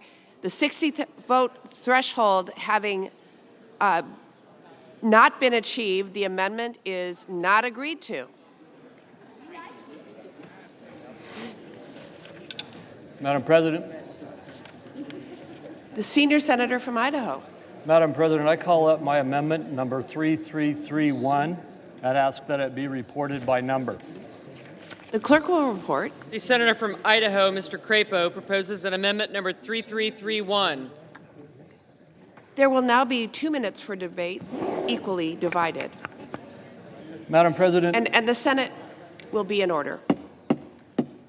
Madam President, throughout this entire debate, no one has denied that this bill will hasten the insolvency of the Social Security Trust Fund and cost our hardworking Social Security recipients to lose $200 billion in Social Security benefits when it does go insolvent. My amendment simply would delay the implementation of the Social Security Fairness Act until changes are made that would offset the bill's negative effects on Social Security's actuarial balance, as determined by the Social Security Board of Trustees. Let the Finance Committee fix this bill. Madam President.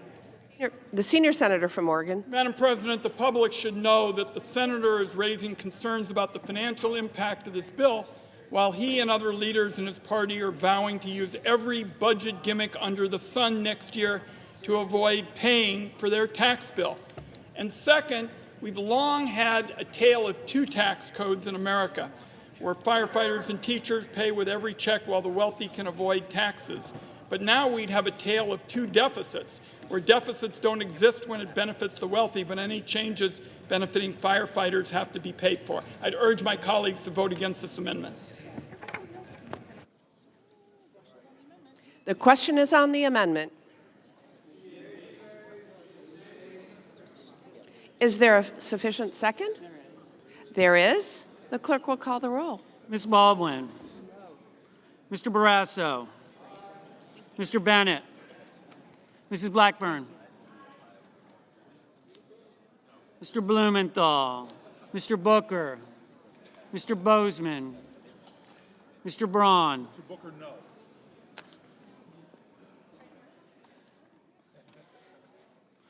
Mrs. Britt. Mr. Brown. Mr. Budd. Ms. Cantwell.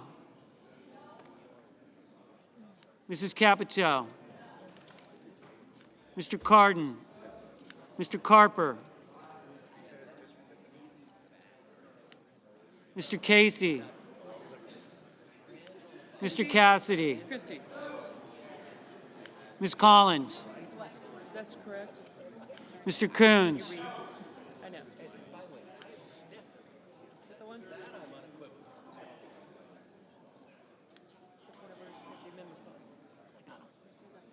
Mr. Cornyn. Ms. Cortez Masto. Mr. Cotton.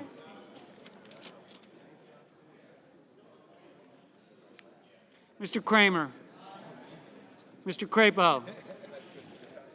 Mr. Cruz. Is that not the one? Mr. Daines.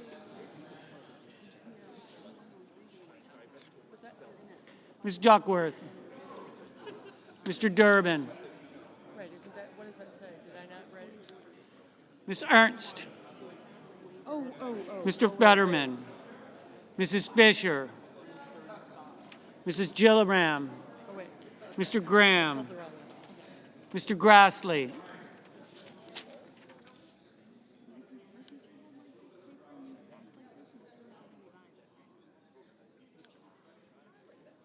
Mr. Haggerty. Ms. Hassan. Mr. Hawley. Mr. Heinrich. Mr. Hickenlooper. Here we go. My brain's not functioning.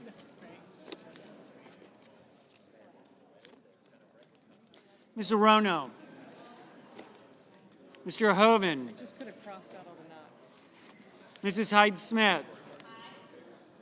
Mr. Johnson. Mr. Kane. Mr. Kelly. No, Mr. Kennedy. That's wrong. Mr. Kim.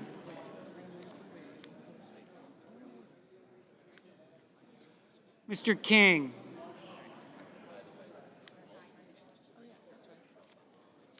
Ms. Klobuchar.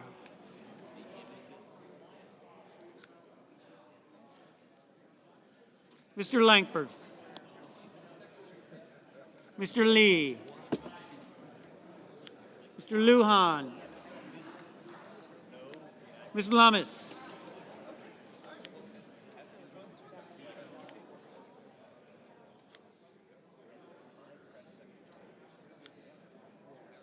Mr. Manchin. Mr. Markey. Mr. Marshall. Mr. McConnell. Mr. Merkley. Mr. Moran. Mr. Mullen. Ms. Murkowski. Mr. Murphy. Mrs. Murray. Mr. Ossoff. Mr. Padilla. Mr. Paul. Mr. Peters. Mr. Reed. Mr. Ricketts. Mr. Risch. Mr. Romney. Ms. Rosen. Mr. Rounds. Mr. Rubio. Mr. Sanders. Mr. Schatz. Mr. Schiff. Mr. Schmidt. Mr. Schumer. Mr. Scott of Florida. Mr. Scott of South Carolina. Mrs. Shaheen. Ms. Sinema. Ms. Smith. Ms. Stabenow. Mr. Sullivan. Mr. Tester. Mr. Thune. Mr. Tillis. Mr. Tuberville. Mr. Van Hollen. Mr. Vance. Mr. Warner. Mr. Warnock.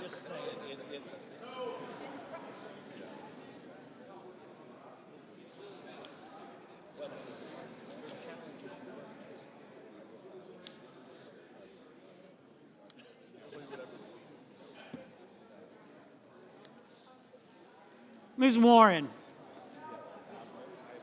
Mr. Welch. Mr. Whitehouse. Mr. Wicker. Mr. Wyden. Mr. Young.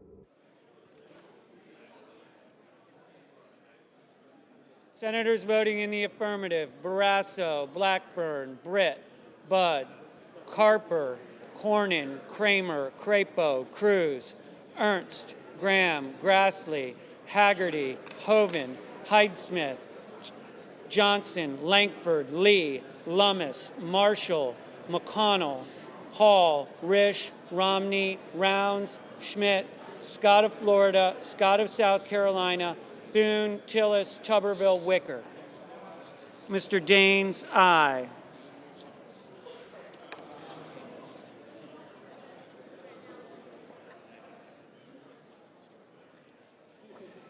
Is Young?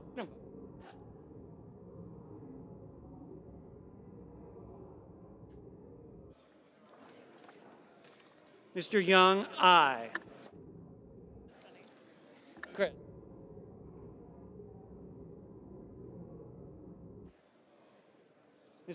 Senators voting in the negative: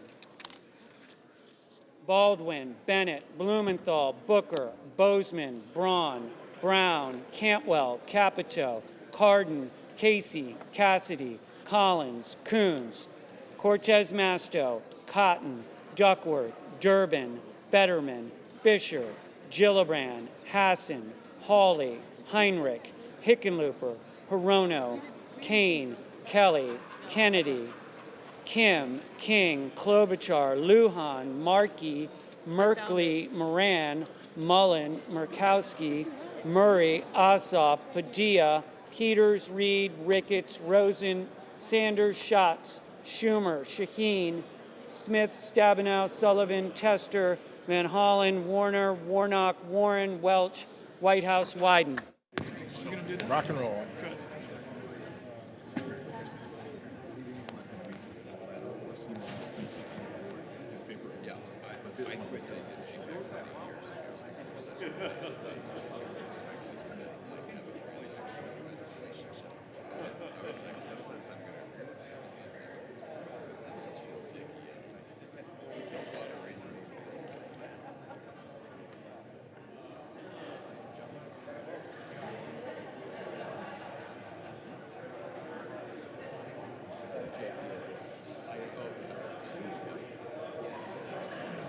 Ms. Sinema, no.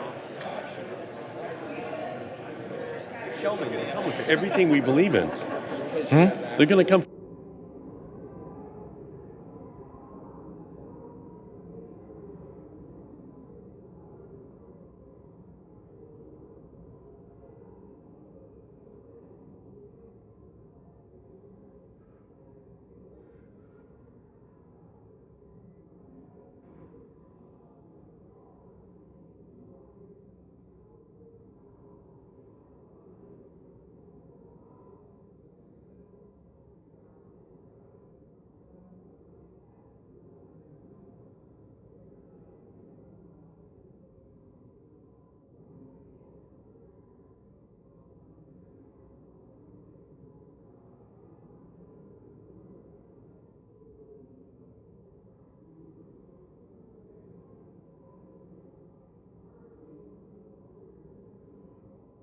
Mr. Murphy, no.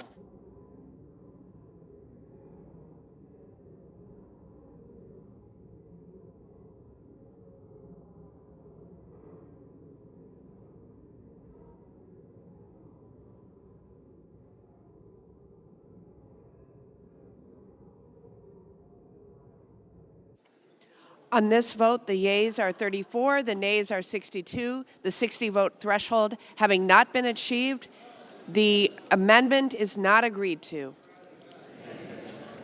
I don't know. The big money from. Madam President. The senior senator from Utah. The economist Milton Friedman once said, quote, "Keep your eye on one thing and one thing only. How much government is spending, because that is the true tax. If you're not paying for it in the form of explicit taxes, you're paying for it indirectly in the form of inflation or in the form of borrowing," close quote.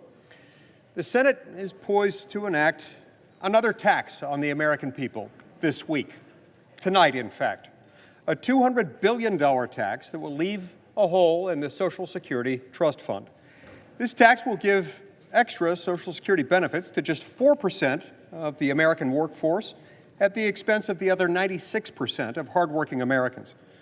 We must be honest with ourselves in acknowledging that this bill is fiscally irresponsible. To make matters worse, it's entirely unnecessary at this moment in time. There's no reason why we have to be pressed to pass it tonight. Congress is up against no particular deadlines, nor is any program at risk of expiring. Social Security is already on a dangerously unsustainable path. The trust fund is projected to run out of money in the next decade, which would lead to an across-the-board benefit cut. This bill would accelerate that crisis. To tax the American people to the tune of another $200 billion is ludicrous by itself, but to do so when there is no immediate need is nefarious. To that end, Madam President, the pending measure, H.R. 82, would cause an increase of $197.81 billion in the level of Social Security deficits relative to the levels deemed for budget enforcement. Therefore, I raise a point of order against this measure under Section 311A3 of the Congressional Budget Act of 1974. Madam President. The junior senator from Rhode Island. Madam President, pursuant to Section 904 of the Congressional Budget Act of 1974 and the waiver provisions of applicable budget resolutions, I move to waive all applicable sections of that act and applicable budget points of order for the purpose of the pending measure. I ask for the yeas and nays, and for the sake of our retired police officers, firefighters, and teachers, I would urge you to provide a lot more yeas than nays. Is there a sufficient second? There appears to be. The clerk will call the roll. Ms. Baldwin. Yes. Mr. Barrasso. Mr. Bennett. Mrs. Blackburn. Mr. Blumenthal. Mr. Booker. No. Sorry. I believe in America. Mr. Bozeman. I believe in America. Mr. Braun. Help me, people. Help me. Mrs. Britt. Mr. Brown.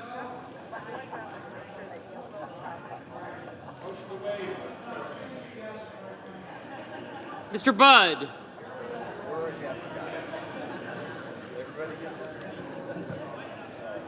Ms. Cantwell. Mrs. Capito. Mr. Cardin. Mr. Carper.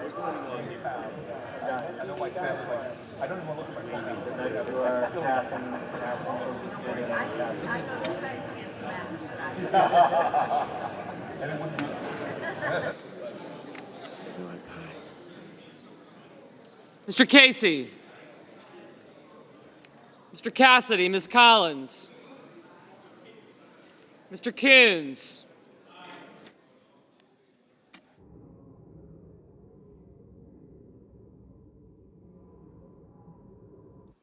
Mr. Cornyn.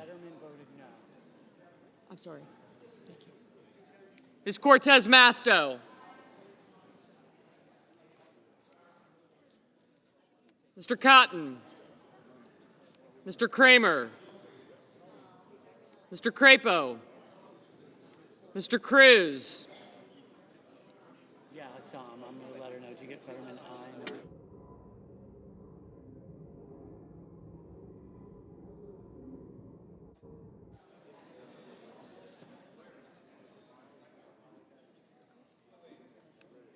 You're an aye. Okay.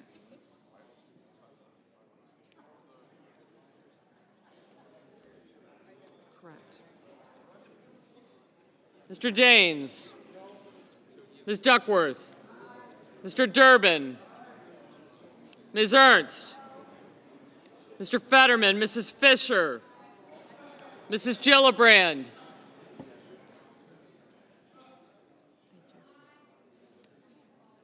Mr. Graham.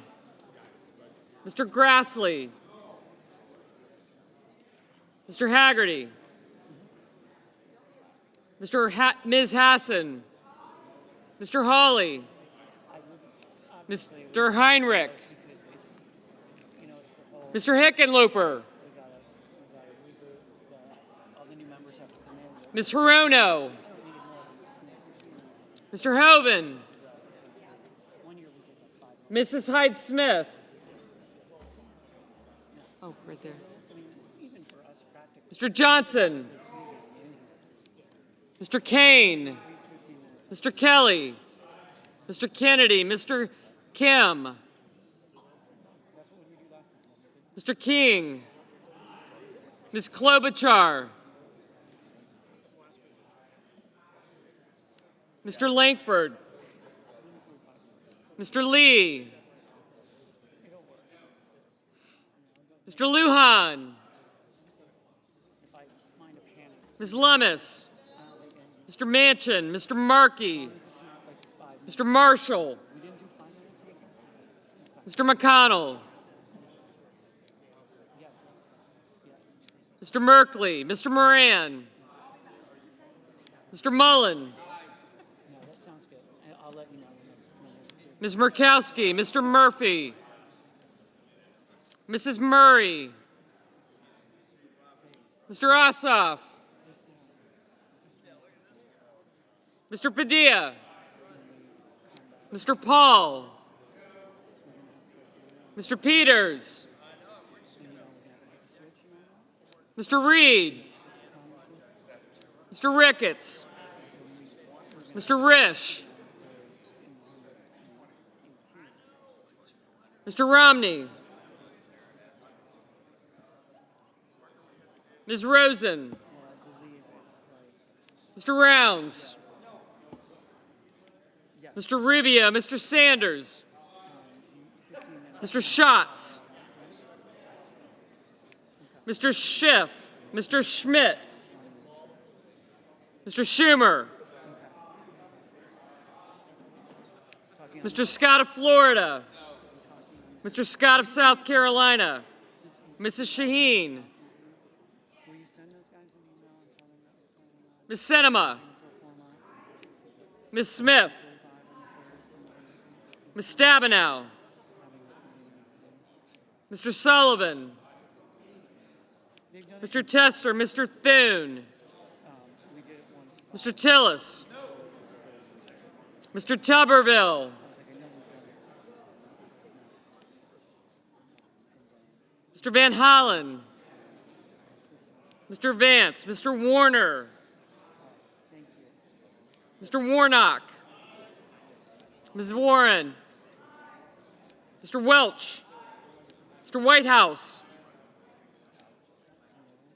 Mr. Wicker, Mr. Wyden, Mr. Young,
On this vote, the yeas are 66, the nays are 30. 3/5 of the senators duly chosen and sworn having voted in the affirmative. The motion is agreed to, and the point of order fails. Under the previous order, the motion to commit and all pending amendments are withdrawn. The bill is considered read a third time, and the question occurs on passage of the bill.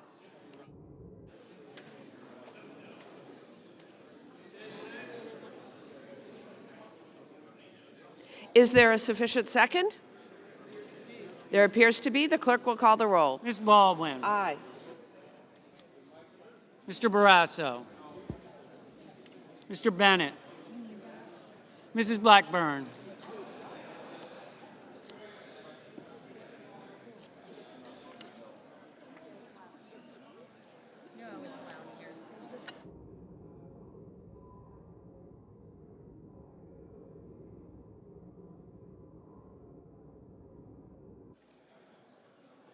Mr. Blumenthal. Mr. Booker. Mr. Bozeman.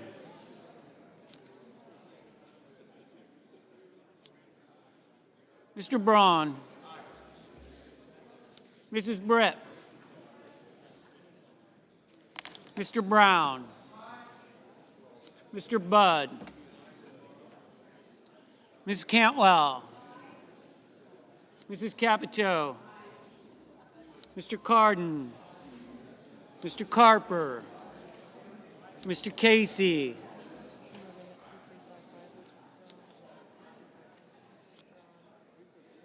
Mr. Cassidy. Ms. Collins. Mr. Coons.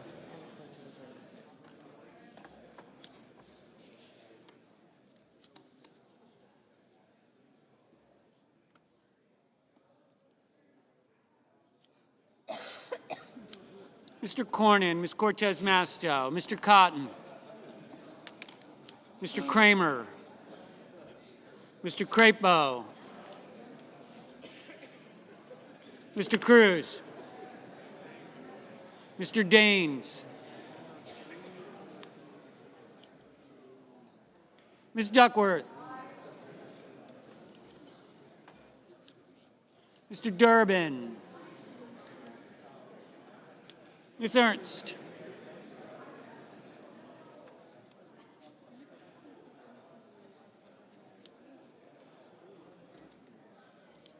Mr. Fetterman, Mrs. Fisher,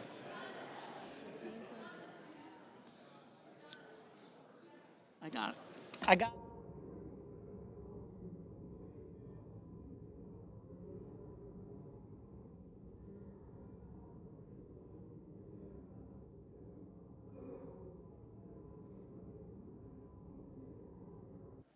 Mrs. Gillibrand, Mr. Graham,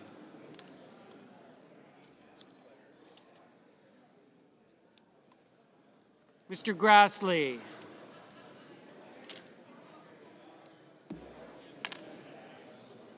Mr. Haggerty, Ms. Hassan,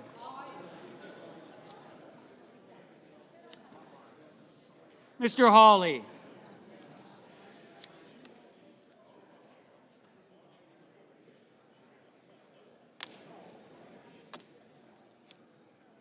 Mr. Heinrich, Mr. Hickenlooper, Ms. Arono, Mr. Hoven, Mrs. Hyde-Smith, Mr. Johnson, Mr. Kane, Mr. Kelly, Mr. Kennedy, Mr. Kim, Mr. King, Ms. Klobuchar, Mr. Langford, Mr. Lee, Mr. Lujan,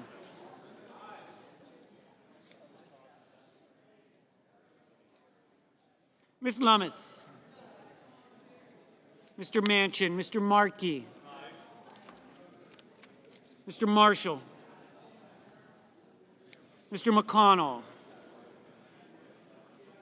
Mr. Merkley, Mr. Moran,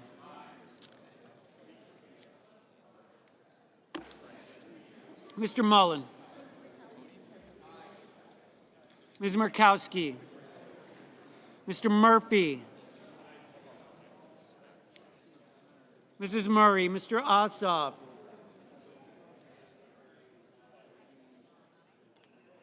Mr. Padilla,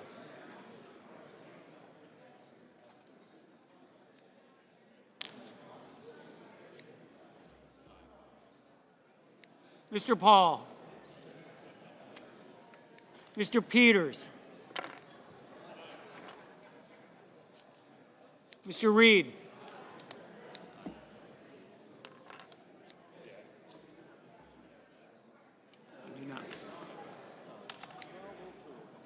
Mr. Ricketts,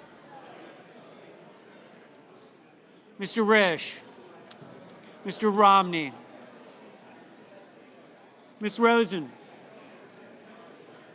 Mr. Rounds, Mr. Rubio, Mr. Sanders, Mr. Schatz,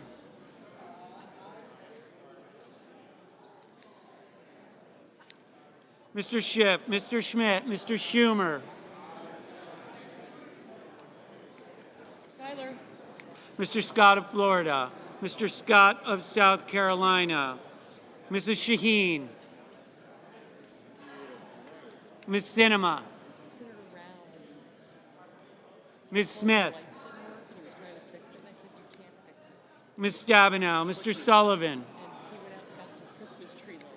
Mr. Tester, Mr. Thune, Mr. Tillis, Mr. Tuberville, Mr. Van Hollen, Mr. Vance, Mr. Warner, Mr. Warnock, Ms. Warren, Mr. Welch,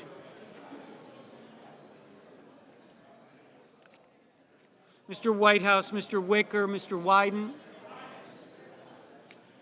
Mr. Young,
On this vote, the yeas are 76, the nays are 20.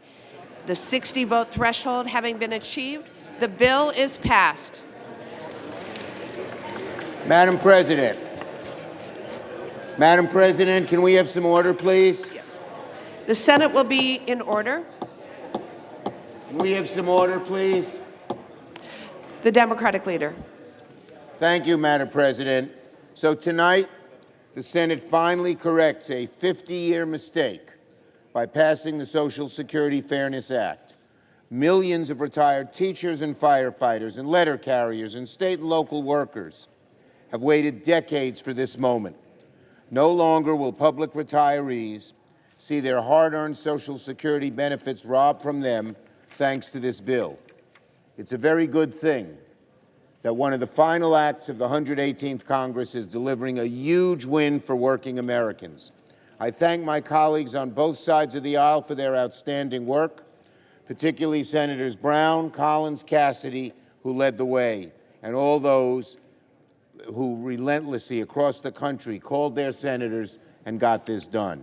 And then, Madam President, tonight the Senate delivers more good news for America.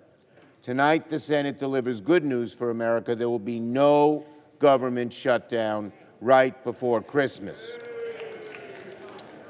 This is a good bill. It'll keep the government open and funds and helps Americans affected by hurricanes and natural disasters, helps our farmers and avoid harmful cuts. We have order, please. The Senate will be in order. After a chaotic few days in the House, it's good news that the bipartisan approach in the end prevailed. It's a good lesson for next year. Both sides have to work together. But by dealing with people who've had trouble with disasters, by helping our farmers avoiding harmful cuts, this is a good bill, and I'm glad we're passing it. I thank my Republican colleagues for working with us to move this bill quickly through the Senate. It's a good outcome for America and the American people. I yield the floor. Under the previous order, the Senate will proceed to the consideration of H.R. 10545, which the clerk will report. H.R. 10545, an act making further continuing appropriations for the fiscal year ending September 30, 2025, and for other purposes. There will now be up to 30 minutes for debate, equally divided. Madam President. The senior senator from Washington. Madam President, I will not use 15 minutes, but I do want to just let our colleagues know that I am very pleased that we're on the verge of passing long overdue relief, desperately needed by communities who are recovering from disaster, as well as avoiding a damaging shutdown. The only reason it took so long and this much chaos to get here is that House Republicans chose chaos and chose to follow the whims of the richest man in the world. Needless to say, that is not how this should work, but I am glad that at the end of the day, we will avoid a shutdown and get disaster relief out to families and communities who are struggling after being hit by hurricanes and fires and floods and so much more. I worked hard with members on both sides of the aisle to finally get this aid across the line and to make sure we did so in a comprehensive way that meets the wide range of critical needs in the country. Because it is painfully clear there are so many communities who are still reeling from hurricanes and wildfires, tornadoes, flooding, and more, who really do need this support. So despite all the unnecessary chaos and delay, I am glad that we are finally here getting this done. This relief will make a critical difference for folks who've lost it all and are simply working to get their feet back underneath them. I urge all of my colleagues to join me in passing this package so we can get this over the line and avoid a needless shutdown as we head into the holidays. And finally, Madam President, one last important thing. I want to recognize my colleagues who helped pull this relief package together, especially my Vice Chair on Appropriations, Senator Collins, who's been a critical partner, our House counterparts, Congresswoman DeLauro, Congressman Cole, who have pushed so hard to get this disaster relief done. And of course, I want to thank all of our staff, especially Evan Schatz, our staff director, who worked so hard around the clock to pull together not just the disaster relief in this package, but so many other critical funding packages and proposals over the last 2 years I've been chair of the Appropriations Committee. The work is never easy, and I'm incredibly grateful to our entire team and to all of our colleagues who've been working so hard. Thank you, Madam President. I yield the floor. Madam President. The senior senator from Maine. Madam President, I rise to urge passage of the American Relief Act. This bill will avert a costly government shutdown. Although it is after midnight, we are going to avert it. It will deliver much-needed assistance to individuals, small businesses, and communities working to rebuild and repair in the wake of natural disasters. It provides much-needed aid to our farmers across the country who have been hit by a tidal wave of harmful economic conditions. I want to thank the many senators who contributed to this legislation, and in particular, I want to recognize Chair Murray for her leadership of the Appropriations Committee during this Congress. I hope that in the next Congress we can bring appropriations bills to the Senate floor in a timely fashion to avoid this kind of end-of-the-year pileup. I do urge my colleagues to support this bill, and I too want to recognize and thank my outstanding staff for their hard work. Finally, Madam President, I do want to say that it is a great accomplishment that tonight the Senate passed the Social Security Fairness Act, which will be sent to the President for his signature. This is long overdue, and I want to share with my colleagues one really important fact, and that is that 83% of those who are affected by the government pension offset, which we repealed tonight, are lower income women. So this is a great accomplishment to eliminate these two inequitable, unfair provisions of the Social Security Act. It's going to make a big difference. Thank you, Madam President. I yield the floor. Madam President. The Democratic leader. This is the last vote not only of this evening, but of the 118th Congress, and we yield back all time. All time is yielded back. The clerk will read the title of the bill for the third time. H.R. 10545, an act making further continuing appropriations and so forth and for other purposes. The question is on passage of the bill. Is there a sufficient second? There is. The clerk will call the roll. Ms. Baldwin. Aye. Mr. Barrasso. Yep. Thank you. Gotcha. Mr. Bennett. I was going to say, what are you doing? Yeah. Pardon.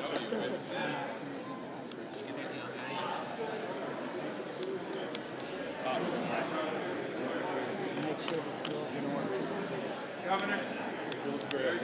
I'm trying not to make eye contact with any of you. Capito. Yes. You too. Merry Christmas. Merry Christmas.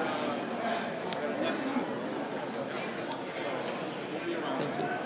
Merry Christmas. You too. Thank you. Nope.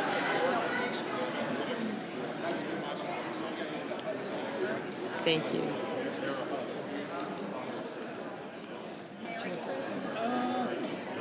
Mr. Sanders. Okay, I'll get you. Thank you.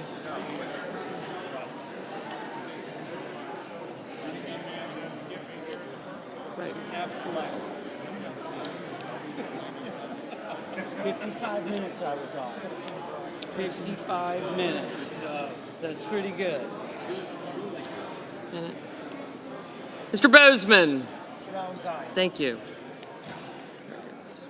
As the number 2 guy in the Foreign Relations Committee, I think you should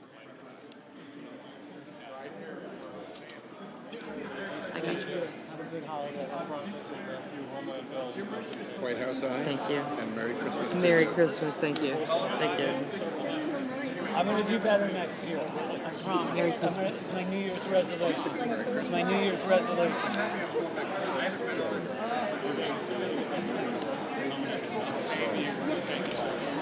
Thank you. Gotcha. Really? You think I can ruin things like that? I'm New Year's resolution. Thank you, sir. You too. Gotcha. Thank you.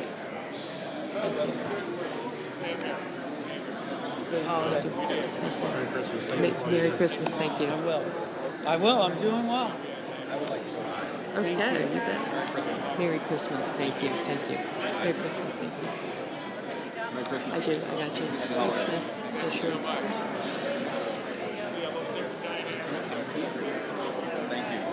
Happy Merry Christmas. Thank you. Happy holidays. Happy New Year. Happy New Year.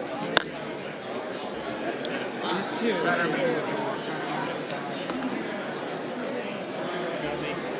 I do. Thank you. Thank you. Thank you.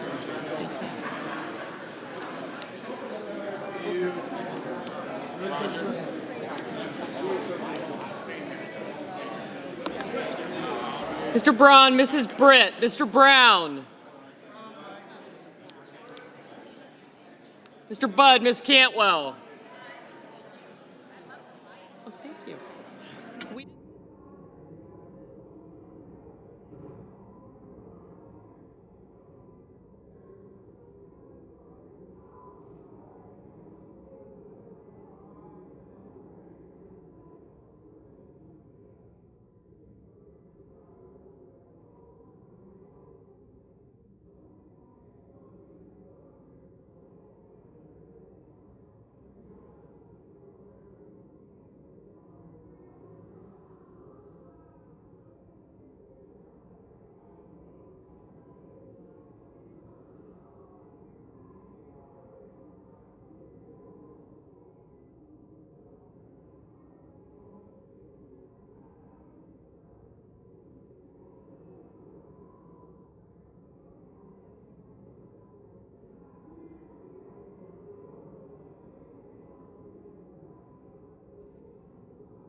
Mrs. Capito, Mr. Cardin, Mr. Carper, Mr. Casey,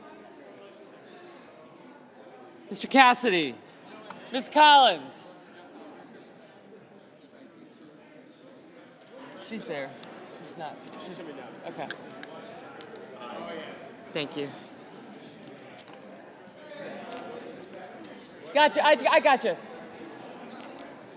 Mr. Coons, Mr. Cornyn. Ms. Cortez Masto, Mr. Cotton, Mr. Kramer, Mr. Crapo, Mr. Cruz. Merry Christmas. Thank you. Thank you. Mr. Daines, Ms. Duckworth, Mr. Durbin, Ms. Ernst, Mr. Fetterman, Mrs. Fisher. I did. Thank you.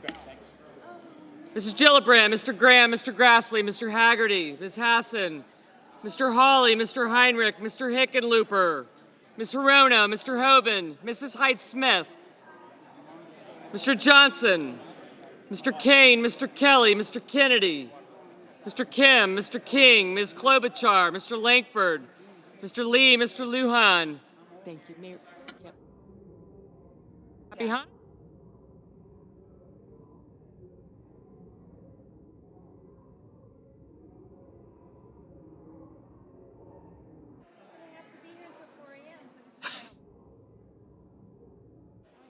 Mr. Markey, Mr. Marshall, Mr. McConnell, Mr. Merkley, Mr. Moran, Mr. Mullen, Ms. Murkowski, Mr. Murphy, Mrs. Murray, Mr. Ossoff, Mr. Padilla, Mr. Paul, Mr. Peters, Mr. Reed, Mr. Ricketts, Mr. Risch, Mr. Romney, Ms. Rosen, Mr. Rounds, Mr. Rubio, Mr. Sanders, Mr. Schatz, Mr. Schiff, Mr. Schmidt, Mr. Schumer,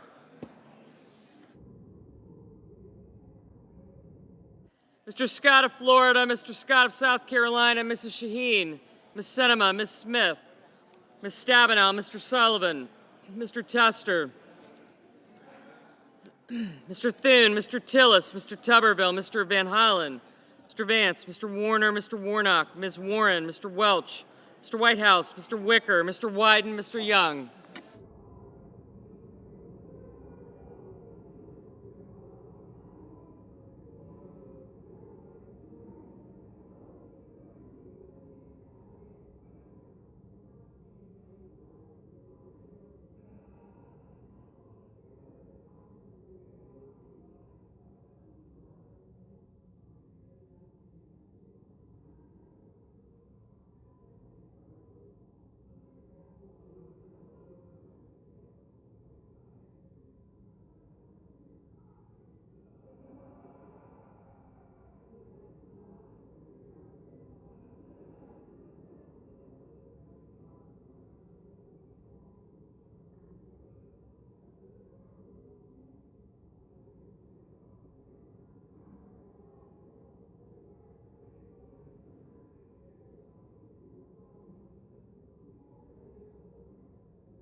Okay. On this vote, the yeas are 85, the nays are 11. The 60-vote threshold having been achieved, the bill is passed.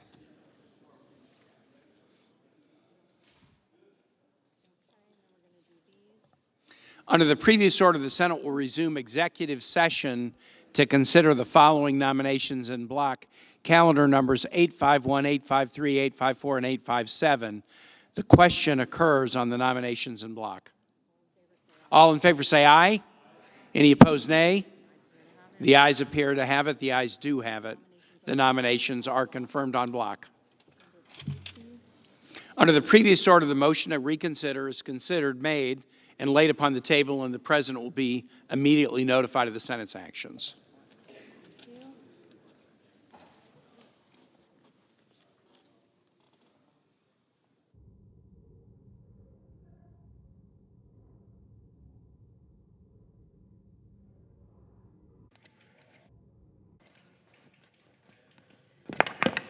Mr. President. From Colorado. Thank you, Mr. President.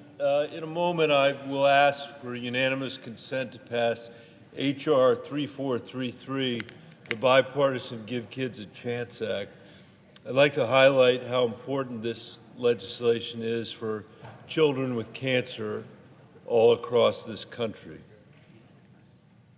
The Give Kids a Chance Act finally authorizes the FDA to direct companies who are conducting research for adult cancer drugs to study those drugs in combination with others to see whether they also can work well for kids who have cancer.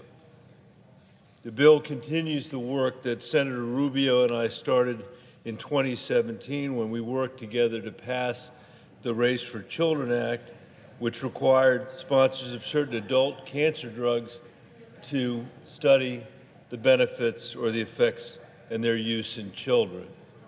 Since then, Senator Rubio and I have both learned that combination therapies can be effective treatments and reduce risk of side effects significantly, both for adults and for kids. That's why this legislation is so important. This bill could help save the lives of children all over our country who have the most aggressive forms of cancer.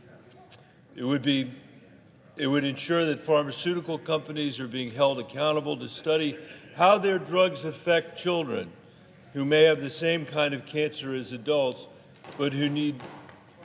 Please I continue. appreciate that, Mr. President. Thank you very much.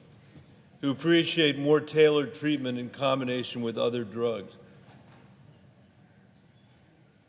I know Senator Rubio and I have both heard numerous stories from patients who have asked for themselves and parents who have asked on behalf of their children and who have advocated on behalf of children who have passed away. This bill also authorizes the FDA to take enforcement action against companies that do not conduct the pediatric trials that are required under the Pediatric Research Equity Act. It requires the FDA to report on enforcement of this act. Additionally, the bill reauthorizes the FDA Rare Pediatric Disease Priority Review Voucher Program through fiscal year 2029, which incentivizes drug development for rare pediatric diseases. Mr. President, this bill has the support of dozens and dozens of organizations that represents kids and parents all across our country. I'd ask their names be included in the record. In the interest of time this evening, I won't read them on the floor, although I want to say how deeply I appreciate their efforts. Without objection.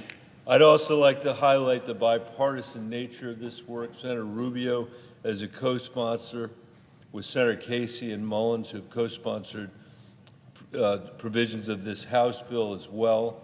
This bill has passed unanimously out of the House Energy and Commerce Committee. It has passed the House by voice vote. Mr. President, it's now the time to pass this bill. If we pass it tonight, it will go to the President for his signature. I ask unanimous consent, Mr. President, that the Committee on Health, Education, Labor, and Pensions be discharged from further consideration of and the Senate proceed to H.R. 3433. Further, that the bill be considered read a third time and passed, and the motion to reconsider be considered made and laid upon the table. Is there objection? Mr. President. Senator from Kentucky. I object. Objection is heard.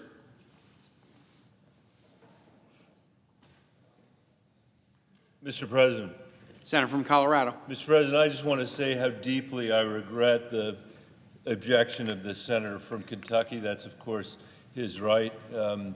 I gather that he's objecting because he objects to the lateness of the hour and the time at when this request was made. At least that's what I was told earlier tonight. I think after we have been held here in place for hours and hours and hours, the idea that we're not going to be able to pass this legislation is deeply, deeply disappointing to the people who have advocated for this for all these years. It's a reflection, I think, of how broken this place is and the way that it puts its own interests ahead of the interests of the people that we represent.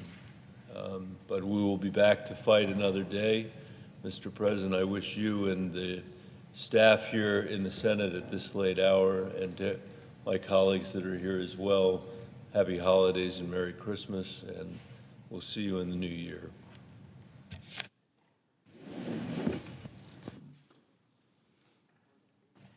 Mr. President. The senator from New Hampshire.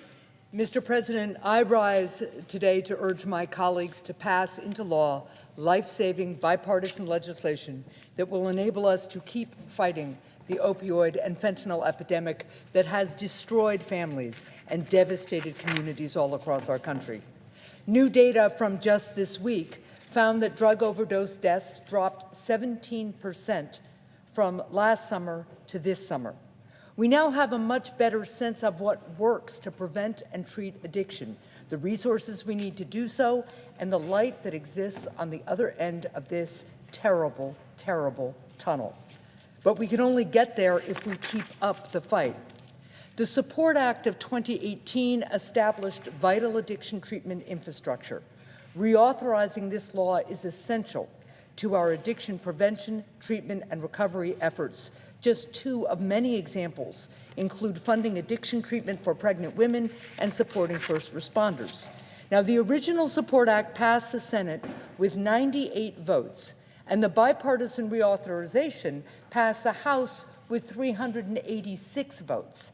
Now the Senate must send it to the President's desk before we adjourn for the year. This is not time for complacency, nor is it time for despair. Nothing less than people's lives depend on us acting.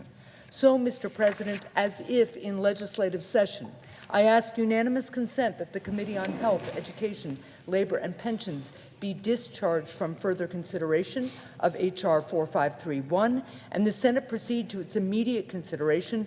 Further, that the bill be considered read a third time and passed, and the motion to reconsider be considered, made, and laid upon the table. Is there objection? Mr. President. Senator from Kentucky. I object. The objection is heard. And Mr. President, Senator from New Hampshire. I will just say that I regret the objection. This was a Senate version of the reauthorization was, of course, included in the package that we all agreed on, bipartisan agreement in both the Senate and the House after months and months of work, reauthorized through our committee process and was stripped out, of course, on Wednesday at the instruction of Mr. Musk. So the House had already passed this bipartisan bill. It had a huge and overwhelming bipartisan support there. And this is really unfortunate because, of course, the opioid epidemic, especially the fentanyl epidemic, continues to devastate our communities. And it is truly unfortunate that the objection was made tonight. Thank you, Mr. President.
Colorado. I suggest the absence of a quorum. Clerk will call the roll. Baldwin.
Mr. President. Majority Leader. So, Mr. President, We're in a quorum call. Ask unanimous consent the quorum be dispensed with. Without objection. So, Mr. President, the work of the 118th Congress